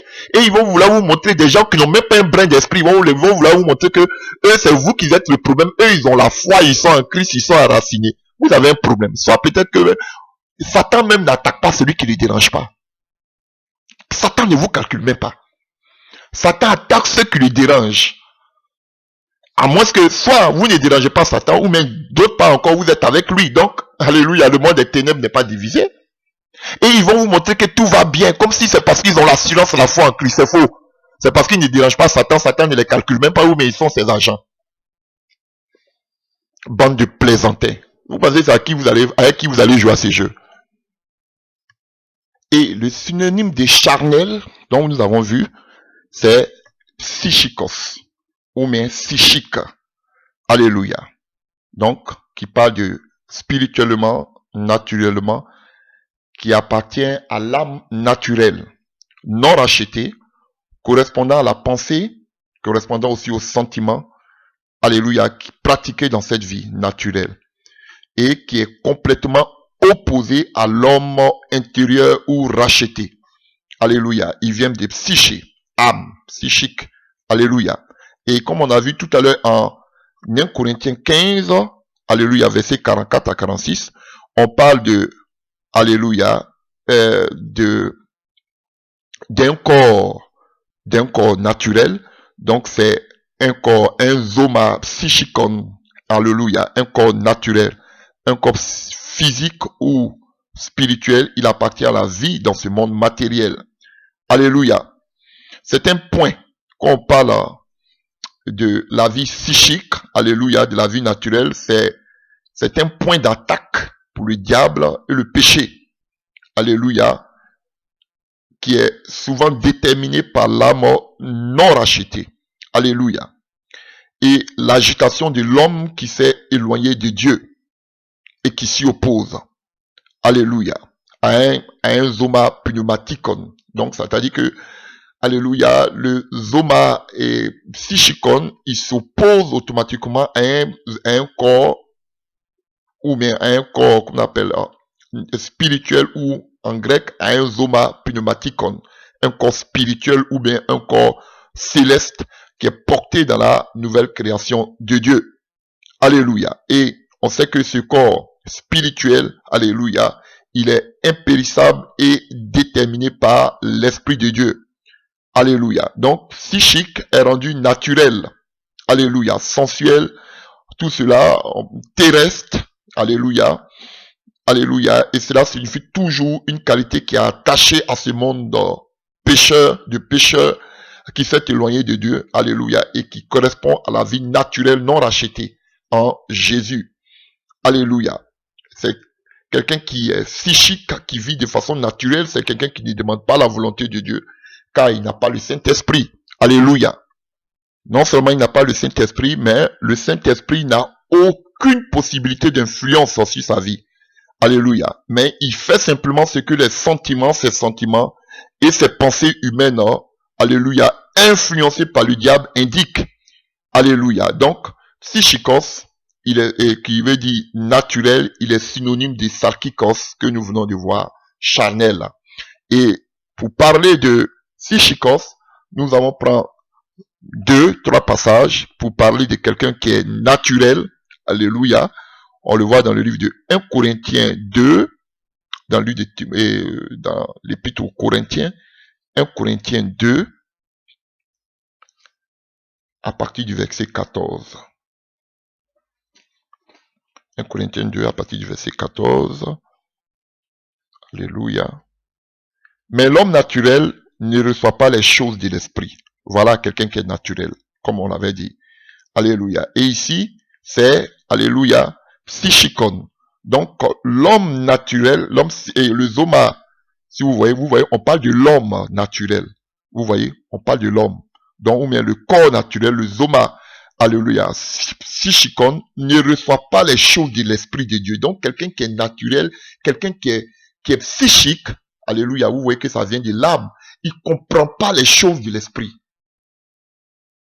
Il comprend pas les choses de l'esprit. Alléluia. L'homme naturel ne reçoit pas les choses de l'esprit de Dieu, car elles sont une folie pour lui. Vous voyez? Et il ne peut pas les connaître, parce que c'est spirituellement qu'on en juge. Alléluia. Mais l'homme spirituel, au contraire, juge de tout. Alléluia. Et c'est lui-même, il est jugé par personne. Alléluia. On va venir tout à l'heure à cela pour parler de l'homme spirituel. Donc vous voyez, on parle ici de, alléluia, de l'homme naturel. Il comprend pas les choses de l'esprit. Et ils sont nombreux comme ça dans nos églises. D'autres même des docteurs et autres, ils n'ont aucune connaissance de la vie de l'esprit. Ce sont des hommes naturels, des hommes psychikon. Tu vas bosser, eux, alléluia, eux c'est la lettre, c'est l'intellect, eux c'est l'écrit. On connaît Dieu en général par les écrits, par sa parole. Mais on connaît Dieu en profondeur, dans l'intimité, par le Saint-Esprit. Beaucoup ne connaissent pas Dieu en profondeur et dans l'intimité par le Saint-Esprit. Beaucoup ne le connaissent pas. C'est dommage. Des hommes naturels qui sont opposés et qui parlent, alléluia, de psychikon ou même de psychique, c'est synonyme à sarkikos qui est charnel. Donc vous êtes des charnels. Dans d'autres versions, alléluia, où on parle de l'homme naturel, on fait allusion ici à l'homme, livré à lui-même. Alléluia. Qui veut dire l'être humain sans Dieu. Vous voyez? Quelqu'un qui n'a pas Dieu, donc il est psychique. Alors que, quand on parle de sarkikos, il peut aller à l'église, mais il est charnel. Alors que lorsqu'on parle de, alléluia, de psych et de psychikos, ce sont des gens même qui connaissent pas Dieu. Alléluia. Voilà. Donc,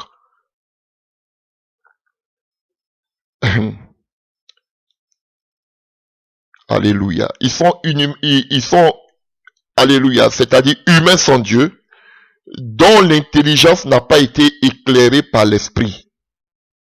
Alléluia. Donc, il n'a pas l'esprit pour l'éclairer. Alléluia. Donc, les vérités divines ne peuvent être elles-mêmes comprendre la parole de Dieu que si l'esprit, par son illumination, la rend capable. Donc, ils peuvent lire la parole, ils peuvent lire la Bible, la lettre, mais c'est l'esprit de Dieu qui peut leur donner l'illumination. Mais ils n'ont pas cet esprit. Voilà pourquoi ils sont légalistes. Ils sont carrés. Parce que c'est l'esprit de Dieu qui peut, alléluia, les assouplir, qui peut leur donner un peu l'orientation. Mais ils n'ont pas cet esprit, donc c'est difficile. Alléluia.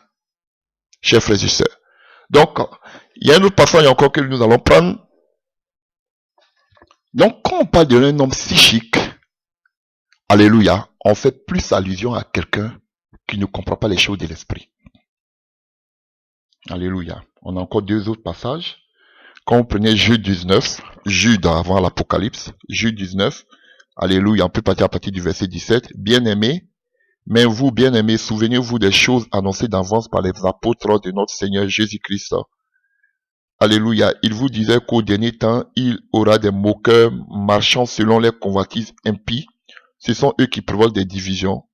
Alléluia. Hommes sensuels. Vous voyez, ils disent que ce sont des hommes sensuels, n'ayant pas l'esprit. Donc, alléluia. Les hommes qui sont charnels, qui sont psychiques, ce sont des gens qui n'ont pas l'esprit de Dieu. Alléluia. Ils n'ont pas l'esprit de Dieu. Voilà. Donc, on parle ici de sensuel, du naturel. Alléluia. Donc, du terrestre. Comme on va prendre, alléluia, on peut prendre Jacques 3, à partir du verset 15. Nous allons finir par là avec Psychique, Jacques 3, à partir du verset 15. Alléluia. On peut prendre à partir du verset 13. Lequel d'entre vous est sage et intelligent, qu'il montre ses œuvres par une bonne conduite avec la douceur de la sagesse. Mais si vous avez dans votre cœur un zèle amer et un esprit de dispute, et vous vous glorifiez pas et ne mentez pas contre la vérité. Cette sagesse n'est point celle qui vient d'en haut, mais celle qui est terrestre, charnelle et diabolique. Vous voyez, qui est terrestre. Donc ici, on voit terrestre, c'est psychique, et on voit charnel, alléluia, qui est sarkikos et qui est diabolique. Alléluia, vous voyez. Là où un esprit de dispute, il y a des discordes, voilà. Donc, c'est-à-dire les gens, ils raisonnent, comme on a vu tout à l'heure en Jude, alléluia, ils se moquent parce qu'ils ne comprennent pas les choses de l'esprit. Donc, vous ne pouvez pas discuter avec ces gens de personnes. Voilà, et c'est ce que Paul disait à Timothée d'éviter. Parce que les gens ne comprennent pas les choses de l'esprit. Ils sont psychiques, ils ont le naturel, un corps naturel, ils vivent ils sont terrestres. Voilà, ils ne peuvent pas comprendre les choses de l'esprit, ceux on ne discute pas avec eux. Alléluia. Donc, voilà, je vais m'arrêter là. Donc, vous avez vu Sarkikos, qui parle de quelqu'un qui est charnel, et on a vu psychikos, de quelqu'un qui est, qu'on appelle, de quelqu'un qui est naturel, c'est-à-dire que naturel, il n'a pas l'esprit, parce que c'est l'esprit en nous qui fait de nous des êtres, des âmes vivifiantes. Mais quand tu n'as pas l'esprit, c'est que tu es terrestre, tu es la boue. Voilà. Voilà. Donc voici les deux cas que nous avons aujourd'hui. Et tout cela, nous avons dans l'église. Il y a des gens qui sont charnels, il y a des gens aussi qui ne croient pas à l'esprit, qui n'ont pas aussi le Saint-Esprit. Voilà. Ils ne comprennent pas les choses de l'esprit. Donc ils sont dans des disputes, ils sont dans qu'on appelle des raisonnements, parce qu'ils ne comprennent pas les choses de l'esprit. Ils jugent tout. Alléluia. Voilà. Donc, maintenant, on va entrer pour parler de l'homme spirituel. Le pneumatikos. Alléluia. Quand on parle du pneumatikos spirituel, on parle du domaine de Dieu et de son esprit. Alléluia. Le domaine spirituel du Dieu et de son esprit. Alléluia. Comment pouvons-nous entrer en relation intime avec Dieu? Comment pouvons-nous savoir les directives de Dieu? Comment pouvons-nous être conduits par Dieu? Comment pouvons-nous marcher par la volonté de Dieu? Alléluia. C'est ça. Quand nous on parle du spirituel, on ne parle pas d'aller chercher les démons dans le spirituel ou d'aller chercher des anges protecteurs dans le... Non. Comment entrer dans l'intimité avec Dieu? Par quel moyen? C'est ça, un homme spirituel. Et qui pour parler de spirituel, c'est pneumatikos. On va voir encore un autre pneumatikos, qui est un adverbe, qui parle de spirituellement. On a deux passages qui parlent de ça. Mais ici, on veut d'abord parler de spirituel. Donc, il y a un premier pneumatikos qui parle de spirituel, et puis il y a un adverbe encore pneumatikos qui parle de spirituellement. Là, il y a deux passages, mais on le voit tout à l'heure. Pour moi, ce qui nous préoccupe, c'est le domaine de l'esprit. Qui parle de pneumatikos parle de quelqu'un qui est dans le domaine de l'esprit. Alléluia. Et quelqu'un qui est pneumatikos, il est complètement opposé à psychikos, psychique que nous venons de voir, le naturel, et naturel physique. Et il est aussi opposé à sarkikos, qui veut dire charnel, périssable, pécheur et autres. Alléluia. Voilà. Donc, pneumatikos, c'est, alléluia, quelqu'un qui parle de manière spirituelle. Voilà. Et on va voir par quel moyen on peut déterminer que quelqu'un est spirituel. On va voir. C'est pas orgueil. On va voir dans la parole. Alléluia. Romains 1 à partir du verset 11. Romains 1 à partir du verset 11. C'est Paul qui écrit. Car je désire vous voir pour vous communiquer quelques dons spirituels, afin que vous soyez affermis, ou plutôt afin que nous soyons encouragés ensemble au milieu de vous par la foi qui nous est commune à vous et à moi. Donc quelqu'un qui est spirituel, alléluia, c'est quelqu'un, alléluia, qui vit dans avec les dons spirituels, la manifestation. On arrive. Il dit, il vient pour leur communiquer les dons spirituels. Et je vais lire une autre version. Romains 1, verset 11. Car j'ai le vif désir d'aller vous voir pour vous apporter quelques bienfaits spirituels en vue d'affermir votre foi. Donc, chers frères et sœurs, ici, quelques bienfaits spirituels. Dans d'autres versions, on parle du don spirituel. Alléluia. Chers frères et sœurs, littéralement ici, c'est charisme. Charisme. Alléluia. Spirituel. Donc, il veut là envoyer un peu de charisme, littéralement, spirituel. Alléluia. Il ne précise pas le bienfait spirituel ici en vue.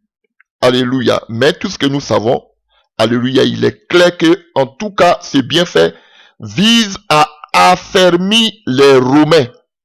Vous voyez, il dit afin d'affermir votre foi. Les dons spirituels, ou même ça peut être un message, parce que lui-même il dit dans le livre dans le même 1 Corinthiens 9, à partir du verset 11, il dit qu'il est à communiquer des biens spirituels. Ça peut être un message central comme des dons spirituels.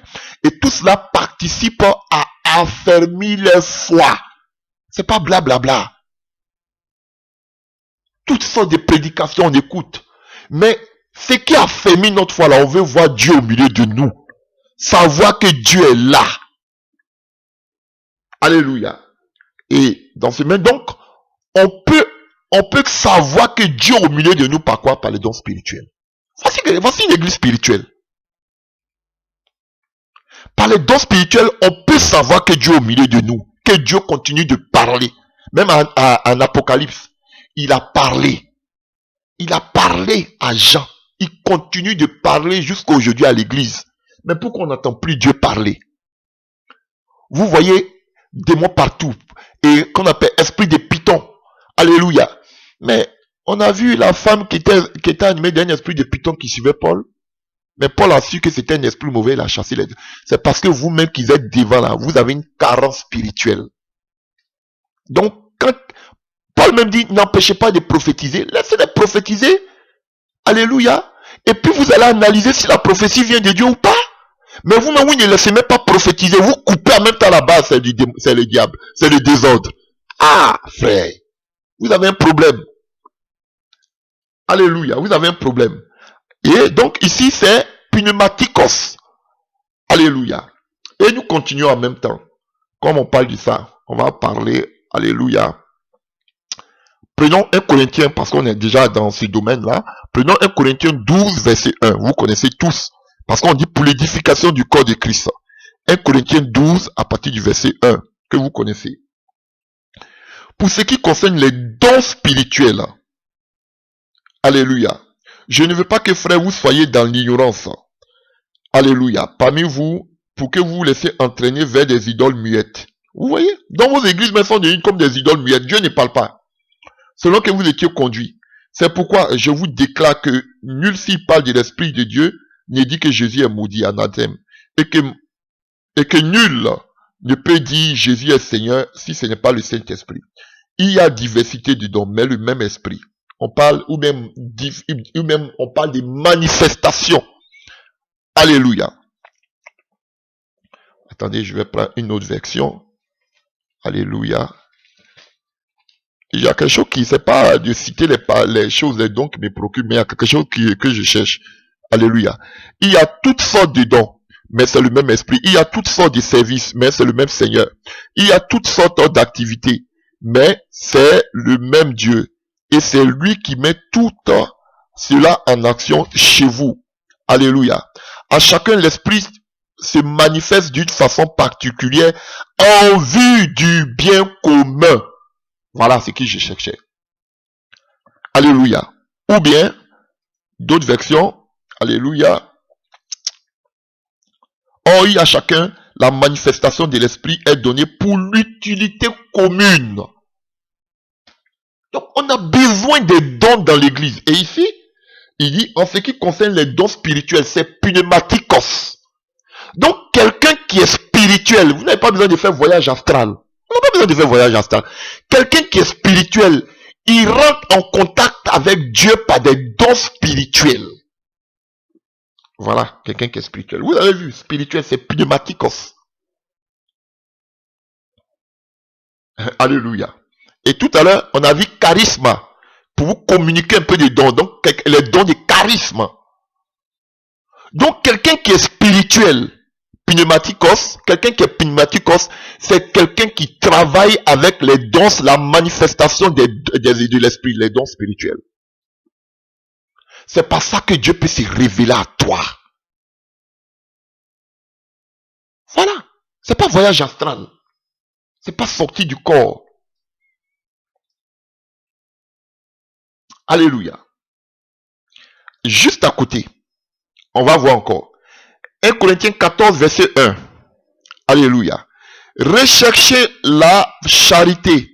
Aspirez aux dons spirituels, mais surtout à celui de la prophétie. On doit aspirer, rechercher. Il dit qu'on appelle rechercher. Et on recherche l'amour, mais désirer, avoir soif, aspirer, être zélé, littéralement. On doit être zélé pour les dons spirituels. Mais pourquoi vous voulez toujours rester, alléluia, psychique? Mais passer de sarkikos, de charnel à psychique, et de psychique passer à spirituel, parce qu'on sait que psychique c'est quelqu'un qui n'a pas l'esprit de Dieu. Et beaucoup aujourd'hui sont psychiques dans l'église. Psychikos, ou même psychique, naturel, parce qu'ils n'ont pas l'esprit de Dieu en eux. Alléluia. Et on dit qu'on est spirituel, lorsqu'on a les dons spirituels, on travaille pas avec les dons spirituels. On dit, voici quelqu'un, ouais, on parle des dons spirituels. Et de surcroît, il parle de prophétie, qui est un don. Alléluia. Il a pris tout un chapitre pour parler de prophétie. Mais aujourd'hui, chers frères et sœurs, est-ce qu'il y a la prophétie dans l'église? Voilà. Vos églises sont mortes. Est-ce qu'aujourd'hui, on peut prophétiser encore dans vos églises?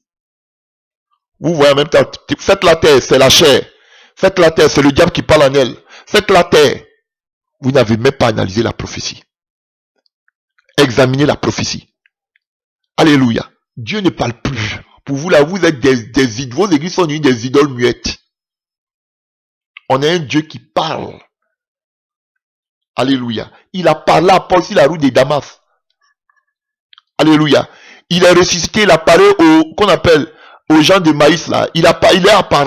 Il a parlé aux disciples après sa résurrection. Il parle, il est vivant. Mais dans vos églises, Jésus-Christ est encore mort. Parce qu'il ne parle plus. Non, Dieu parle par sa parole. Mon ami, on connaît Dieu en général par sa... Tout le monde lit la parole, mais tout le monde n'a pas l'esprit de Dieu. Tout le monde lit, même des musulmans lisent la Bible.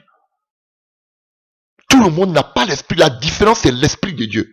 Voilà pourquoi quand vous entrez dans des discussions, eux, ils ne veulent pas que vous parlez de l'esprit. Ils disent de laisser dans la lettre. Parce que ça les dérange, cette histoire de l'esprit. Ils ne comprennent pas les choses de l'esprit. Ils sont naturels. Alléluia. Donc, la prophétie.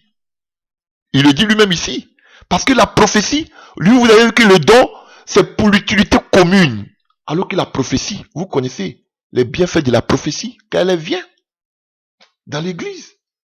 Elle nous édifie, elle nous console, elle nous affermit, elle nous restaure. On sait que Dieu est là. Elle console. Mais vous dites non. Les spirituels disent non. Les charnels, les somatikos. Alléluia. Les somatikos. Ils disent non. Il n'y a pas de prophétie. Regardez aujourd'hui. Vous attendez prophétie aujourd'hui dans vos églises. Non, dans les prophéties, là, ça envoie trop de désordre dans l'église. Ah. Chers frères et sœurs. Alléluia. Donc, toujours dans 1 Corinthiens 14, à partir du verset maintenant 37. À partir du verset 37. Alléluia. Si quelqu'un croit être prophète ou inspiré, qu'il reconnaisse que ce que je viens de vous écrire est un commandement du Seigneur. Vous avez vu inspiré là? Alléluia.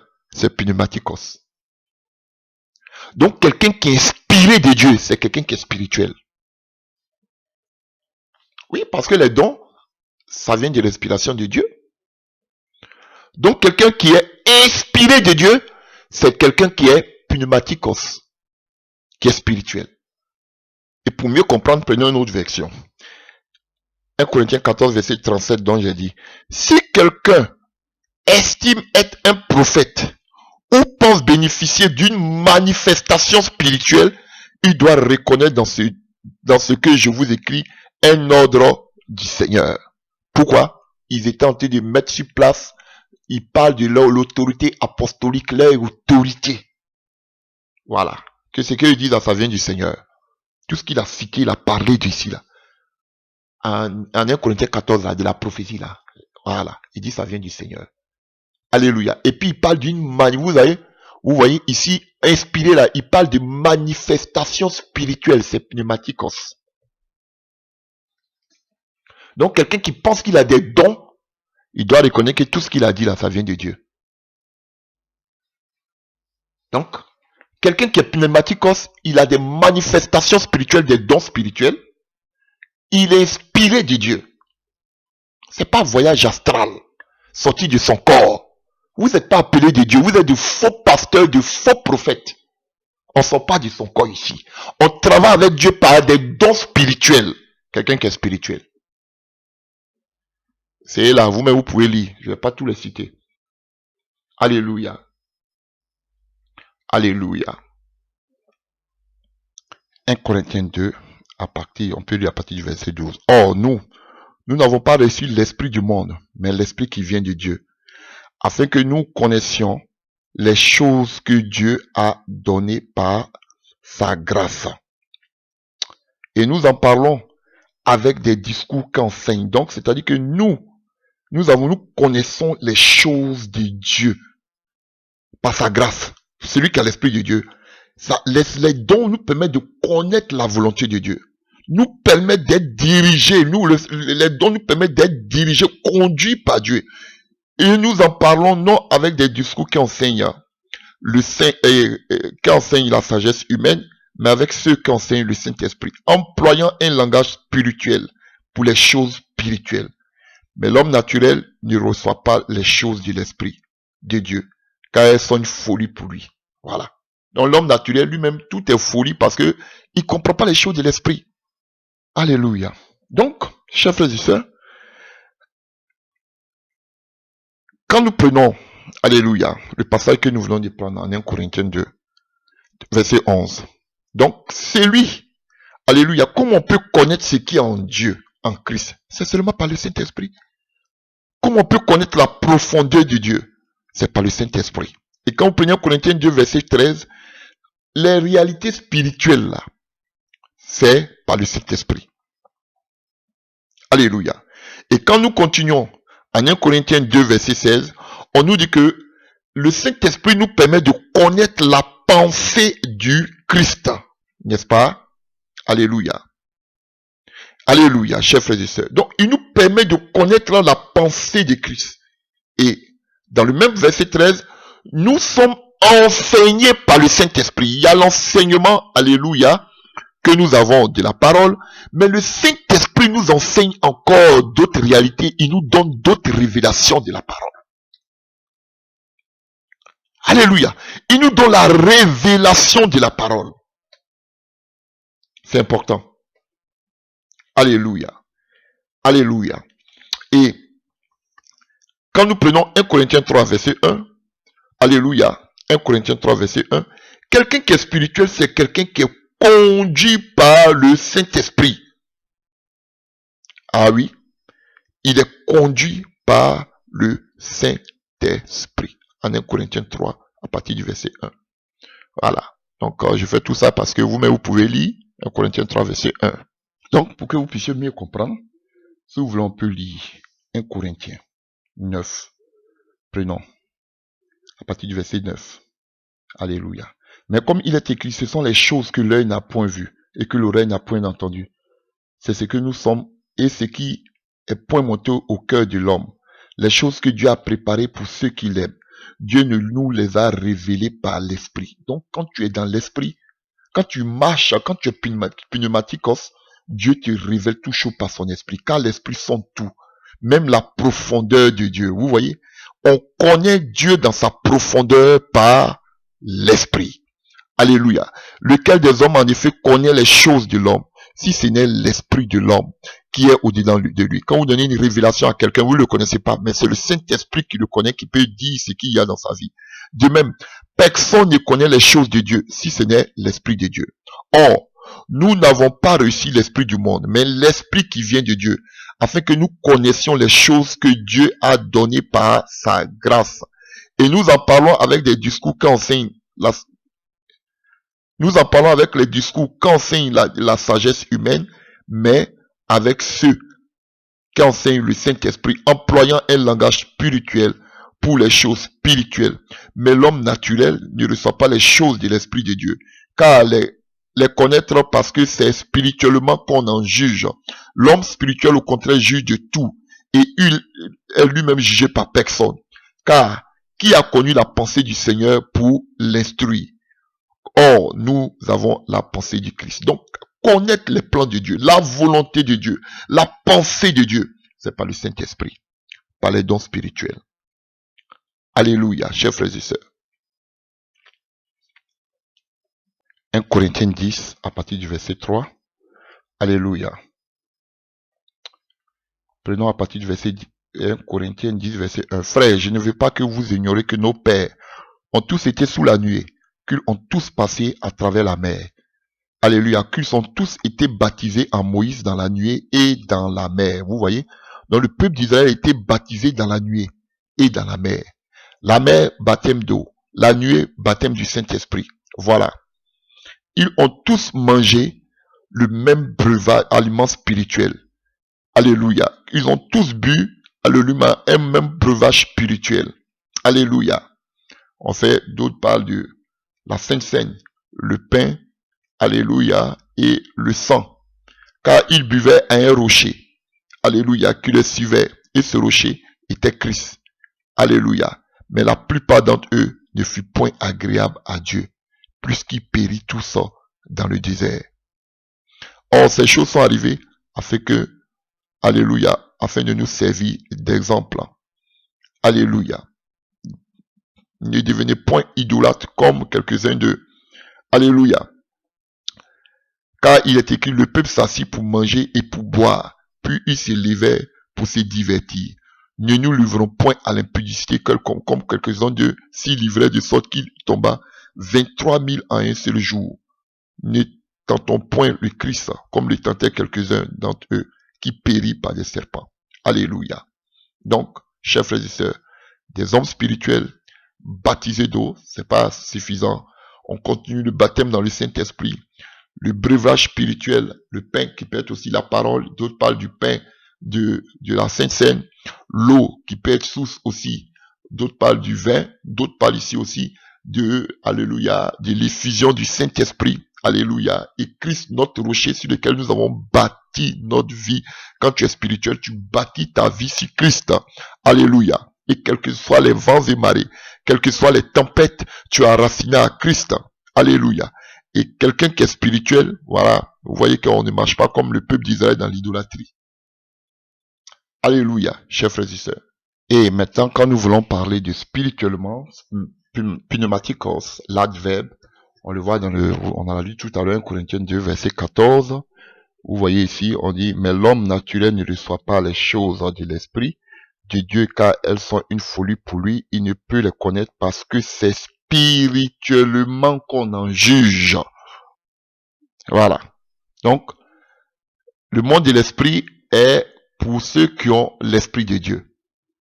Voilà. Donc, c'est spirituellement qu'on a joué. Ça, c'est la verbe pneumatikos. Alléluia. De manière spirituelle. Spirituellement par le Saint-Esprit. Alléluia.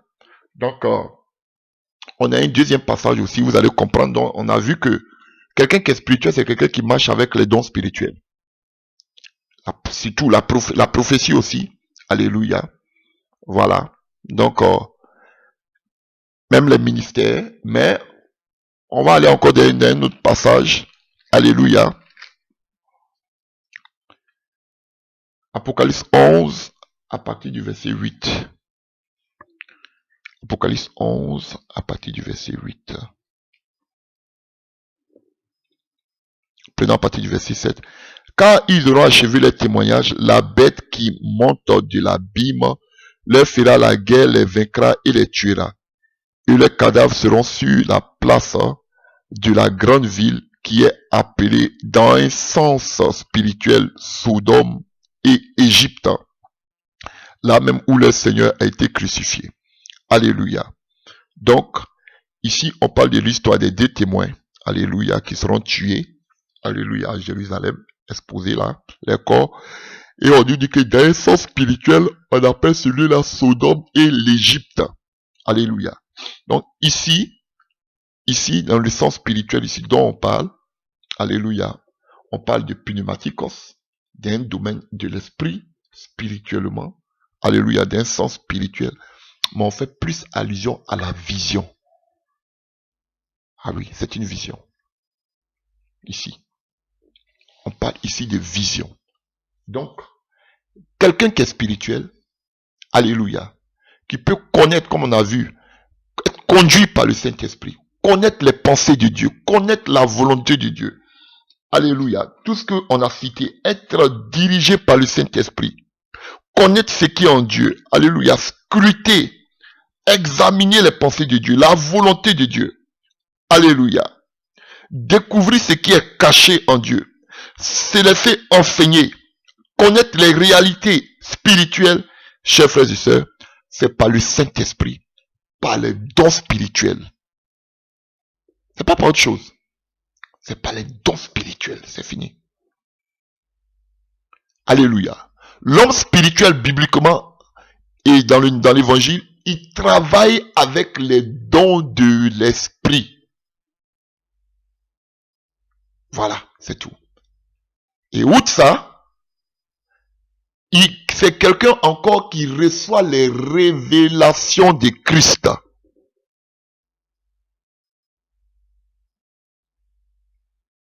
Alléluia. Qui reçoit les révélations de Christ.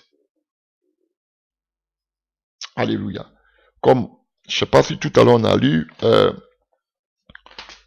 Job 33 que vous connaissez. Hein? Attendez. Job 33, verset 14. Dieu parle tantôt d'une manière, tantôt d'une autre, et l'on y prend garde. Par des songes et des visions nocturnes. Car les hommes sont livrés à un profond sommeil. Car ils s'endorment sur leur couche. Vous voyez, on ne nous dit pas que notre âme là, il sort pour aller faire le voyage astral. On nous dit qu'on dort dans un profond sommeil. Et Dieu veille sur nous. Donc, si tu sors de ton corps, tu as besoin de délivrance. Alléluia. Tu as besoin de délivrance. C'est la sorcellerie. Il n'y a pas de sorcellerie positive. Non, moi je sors, je ne mange pas viande humaine. Sorcier, c'est sorcier. Une fois que tu sors, tu vas croiser des entités spirituelles. Parce que quand on sort du corps, il y a des esprits qui errent. Et quand tu les croises, les démons, ils te communiquent des choses. Et souvent, la plupart des sorciers là, des faux pasteurs, des occultistes, ils travaillent avec les démons. Parce qu'une fois que tu sors de ton corps, tu croises les démons sur ton chemin. Ils sont là dans les airs, dans le monde spirituel. Ils errent. Voilà. Donc quand ils viennent, ils ont besoin des personnes, des corps. Donc quand ils viennent, ils travaillent avec toi. En même temps, ils sont là. Voilà. Donc, tu ne veux pas dire que tu sors de ton corps et puis tu vas rester zen. Alléluia. Tu vas choper un démon automatiquement. Une fois que tu fais le voyage astral, parce que c'est anormal. Donc les démons savent que tu es anormal. Alléluia. Tu as, qu'on appelle, tu as franchi un interdit. Donc là, en même temps, tu es sur en même temps leur domination. quand tu sors de ton corps dans le monde spirituel, il y a des démons qui errent. Donc, automatiquement, tu prends des démons. Et c'est ces démons-là qui font du mal aux gens. C'est ces démons-là que ils vont espionner des gens. C'est avec ces démons-là que quand ils vont avoir des promotions dans le travail, ils amènent ces démons-là sur les patrons. Alléluia. Il y a plein de choses. Quand ils veulent faire du mal, ils attaquent les gens à partir avec ces démons. C'est vrai parce que même ils ont le pouvoir. C'est les démons avec lesquels ils travaillent qui opèrent pour eux dans le monde spirituel. Donc, dès que tu sors de ton corps, tu chippes un démon. C'est clair. Ça, je vous dis ça avec assurance. Quelqu'un qui sort de son corps, automatiquement travaille avec des démons. Parce qu'il va choper des démons. C'est ça le danger du voyage astral. Alléluia. Voilà. Donc, vous voyez, on dort d'un profond sommeil. Donc, le monde spirituel là, frères, chers frères et sœurs, la vision et le songe ne sont pas des dons spirituels. Alléluia. Écoutez-moi bien. Depuis l'Ancien Testament, même avant, les gens ont eu toujours des visions. L'homme spirituel, Dieu se révèle avec lui aussi par des songes et des visions. Et lui-même, il est dit, c'est là que Dieu nous donne des instructions. Il met des sceaux, il nous avertit. Alléluia. Chers frères et sœurs. Donc, c'est important. L'homme spirituel, c'est quelqu'un qui travaille beaucoup avec les visions. Par la grâce de Dieu, c'est pas lui qui fait, mais c'est Dieu qui lui donne. Alléluia. Dieu travaille beaucoup avec lui par des visions. Par des songes. Parce que la vision, elle oriente. Elle donne de l'assurance. Alléluia. Ça donne un message, une instruction, un avertissement. Alléluia. Dieu te parle des événements futurs, pas des songes et des visions. Alléluia. Mais nous allons voir même que même dans la Bible, il y avait des personnes, alléluia, qui avaient, qui avaient des visions. Mais ce n'étaient pas des chrétiens. Ce n'étaient pas des Israélites. Alléluia, chers frères et sœurs. Mais ils avaient des difficultés pour pouvoir interpréter ces visions. Quand Dieu parle, c'est clair. Les gens disent, ah, mais je sais pas comment Dieu, souvent, je sais pas comment je peux comprendre les songes. Dieu parle, je comprends pas. Vous avez un problème. Quand Dieu parle clair. Alléluia. Et cela, je vais parler de ça dans une autre prédication. Alléluia. Juste après cela, je vais vous expliquer quelque chose. Alléluia, chers frères et sœurs. Donc, l'homme spirituel, vous voyez, on a parlé du spirituel, on a parlé du spirituel, on a parlé du spirituel. On n'a pas parlé du don, on n'a pas parlé, alléluia, on n'a pas parlé des choses qu'on appelle les fruits de l'esprit. De l'esprit, ça c'est pneuma. Mais quand on parle de spirituel, c'est pneumatikos. Vous comprenez, chers frères et sœurs? Donc, on a vu tout à l'heure que, dans le livre de 1 Corinthiens 15, verset 44, que, alléluia, il y a un corps naturel, un corps animal, mais il y a aussi un corps spirituel. Et le jour que nous serons enlevés, chers frères et sœurs, nous allons avoir un corps spirituel. Alléluia. Mais étant sur terre, on peut aussi être spirituel. Que veut dire spirituel? C'est-à-dire exercer dans le domaine de l'esprit. Alléluia. L'esprit, alléluia, c'est le vent. C'est l'esprit de Dieu. Donc, dans le domaine de l'esprit, alléluia. Donc, pour cela, c'est avec les dons spirituels seulement que nous pouvons. C'est pas avec notre raisonnement, avec la force. Avec les dons spirituels, dans l'église, avec la prophétie, alléluia. Et, vous voyez, on ne parle même pas des ministères ici. Alléluia. On parle des différents sortes de ministères, mais le même esprit. Le même esprit que vous voyez, c'est pas pneumatikos, c'est pneuma. Mais lorsqu'on parle de pneumatikos, on parle des dons spirituels. C'est ça, pneumatikos.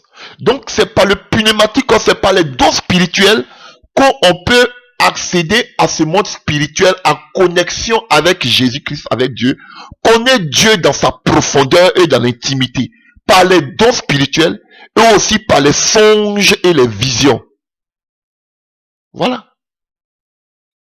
C'est pas magie. C'est pas voyage astral. Et pour cela, Nous devons désirer, aspirer aux dons spirituels. Nous devons être zélés, parce que littéralement c'est ça, zélés pour les dons spirituels. Donc tout le monde peut être un pneumatikos. Tous les chrétiens peuvent être pneumatikos. Il vous suffit seulement de demander, d'aspirer. C'est pas magie. Pourquoi vous voulez aller faire voyage astral, occulte, les choses occultes, alors que Dieu nous donne tout ça? La vision et le songe, ce ne sont pas des dons spirituels. Déjà dans l'ancienne alliance, les gens déjà manifestaient les dons. Alléluia. Donc tout à l'heure, après cette vidéo, je vais vous expliquer quelque chose. Donc, on vous a parlé de l'homme charnel, on vous a parlé de l'homme naturel ou animal. Alléluia. On vous a parlé de... Alléluia. Parce que les animaux, ils n'ont pas l'esprit. Ils travaillent par l'instinct. Voilà pourquoi vous voyez, on parle d'animal ou naturel. Voilà, animal ou naturel. Parce que les animaux travaillent par l'instinct. Ils n'ont pas l'esprit. Voilà pourquoi on parle de l'homme naturel ou même de l'homme animal. J'ai pas voulu utiliser le mot animal pour ne pas choquer les gens. Sinon c'est ça. Parce que l'animal, il n'a pas l'esprit de Dieu. Il travaille par l'instinct. Alléluia. Et de façon humaine, les gens qui n'ont pas l'esprit, ils travaillent avec leur raisonnement, leur force. Vous voyez? C'est ça, c'est pareil à l'animal, chers frères et sœurs. Mais quelqu'un qui est spirituel, il travaille avec les dons spirituels. Et en plus des dons spirituels, il travaille avec les visions et les songes. Et là, c'est pas toi qui le fais, c'est le Saint-Esprit qui le fait pour que tu puisses être conduit, pour que tu puisses connaître Dieu dans sa profondeur, connaître ses pensées. Voilà. L'esprit spirituel, c'est pas pour aller chercher des démons ou bien chercher les anges. C'est pour connaître les pensées de Dieu. C'est que Dieu attend de toi, la volonté de Dieu, les désirs de Dieu. Marcher selon que Dieu veut que tu marches. Voilà pourquoi on doit être spirituel. Rien à voir aller chercher des démons de ton grand-père, de ta grand-mère. Rien à voir avec ça. Alléluia. Ou bien aller attraper les sorciers. C'est pas ça. C'est pour connaître la profondeur, connaître Dieu dans la profondeur et dans l'intimité. Et que Dieu se révèle, qui te révèle ses plans. Parce que sans révélation, le peuple de Dieu, alléluia, il est sans frein. Alléluia. Et lisons ça, ce passage. Il est vraiment édifiant. Regardez ce que dit Salomon. Proverbe 29, à partir du verset 18. Quand il n'y a plus de révélation divine, le peuple se laisse aller. Heureux celui qui obéit à la loi de Dieu. Alléluia. Ici, alléluia. Le terme hébreu qui est employé ici désigne les révélations accordées aux prophètes. 1 Samuel 3, verset 1, Isaïe 1, verset 1. Alléluia. Ici que vous voyez. Et donc ici, ce passage veut dire simplement que lorsque, alléluia, le peuple n'est pas au bénéfice des révélations divines transmises par les prophètes ou même des hommes de Dieu, il a tendance à se laisser aller. Vous comprenez? Donc quand il n'y a pas d'éclaireur, alléluia, vous voyez, le peuple, il est laissé à lui-même abandonné, parce que Dieu ne parle pas, il n'est pas orienté. Et il a dit quoi? Et il continue pour dire que, bon, même s'il n'y a pas de prophète, qu'est-ce qu'on va faire? Quand même, on se console avec la parole. Alléluia. Heureux, alléluia, heureux celui qui obéit à la loi de Dieu. C'est-à-dire que, on a besoin des personnes qui ont la révélation fraîche divine de Dieu. Pour pouvoir orienter le peuple. Imaginez que Moïse n'était pas là. Quel serait le peuple d'Israël?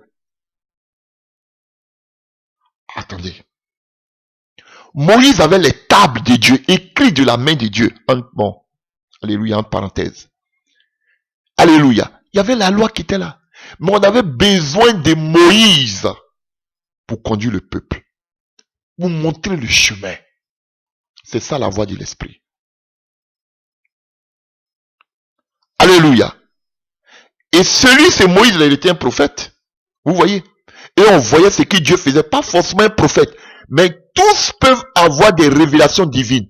Il vous suffit simplement d'aspirer, de demander. Dons spirituels. Seigneur, parle-moi. Il vous donne la vision, il vous donne des dons, il vous donne des songes. Il vous parle. Voilà. Où il n'y a pas l'esprit de Dieu, le peuple, il n'y a pas la crainte de Dieu. Le peuple fait ce qu'il veut.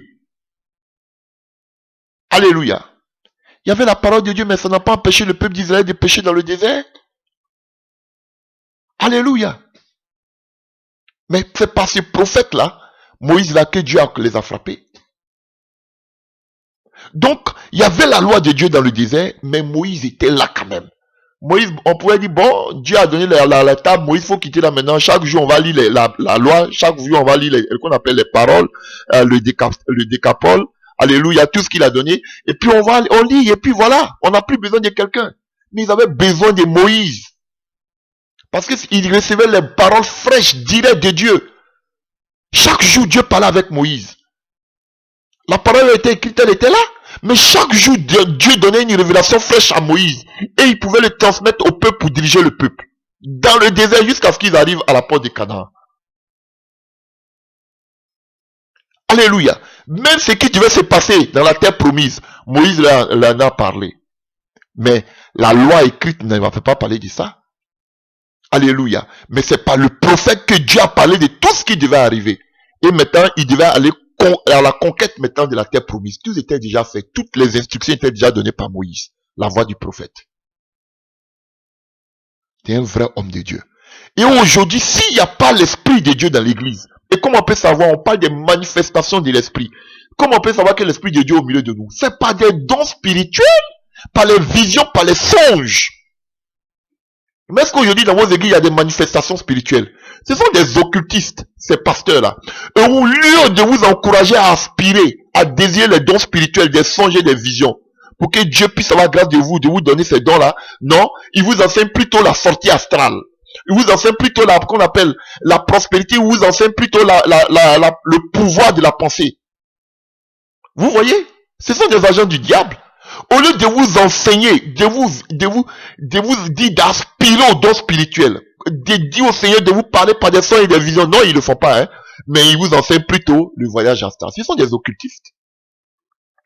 Être spirituel, connaître les plans de Dieu, connaître la pensée de Dieu, être conduit par Dieu, marcher dans sa volonté, c'est ça. C'est pas les dons spirituels. C'est pas autre chose, hein. Les dons spirituels. C'est pas les songes et les visions. C'est tout. Voici, c'est quelqu'un qu'on appelle spirituel. Voilà, c'est tout. Alléluia. Par les dons spirituels, Dieu se révèle à vous, à son peuple. Voilà pourquoi Paul dit que la prophétie est très importante dans l'église. Parce qu'elle édifie une masse. Comprenez? Mais là encore, ils ont bloqué. Mais l'église est charnelle. L'église aujourd'hui est un corps animal, naturel, sans l'esprit. J'ai pas voulu prendre le mot animal pour ne pas vous choquer. Mais c'est ce qu'est l'église aujourd'hui, sans l'esprit de Dieu. Que Dieu vous bénisse. J'espère que cet enseignement vous a fait beaucoup de bien. Je vais continuer. Je dois terminer, mais comme je vais pas aller à plus de 2 heures, je vais terminer ça peut-être aujourd'hui, Dieu voulant, ou bien demain. Je vais terminer cela. Quelque chose que je vais vous enseigner là. Alléluia. Que Dieu vous bénisse. C'est pas pour choquer qui que ce soit, c'est pour que nous soyons édifiés. Je vous aime dans le nom puissant de Jésus. Amen.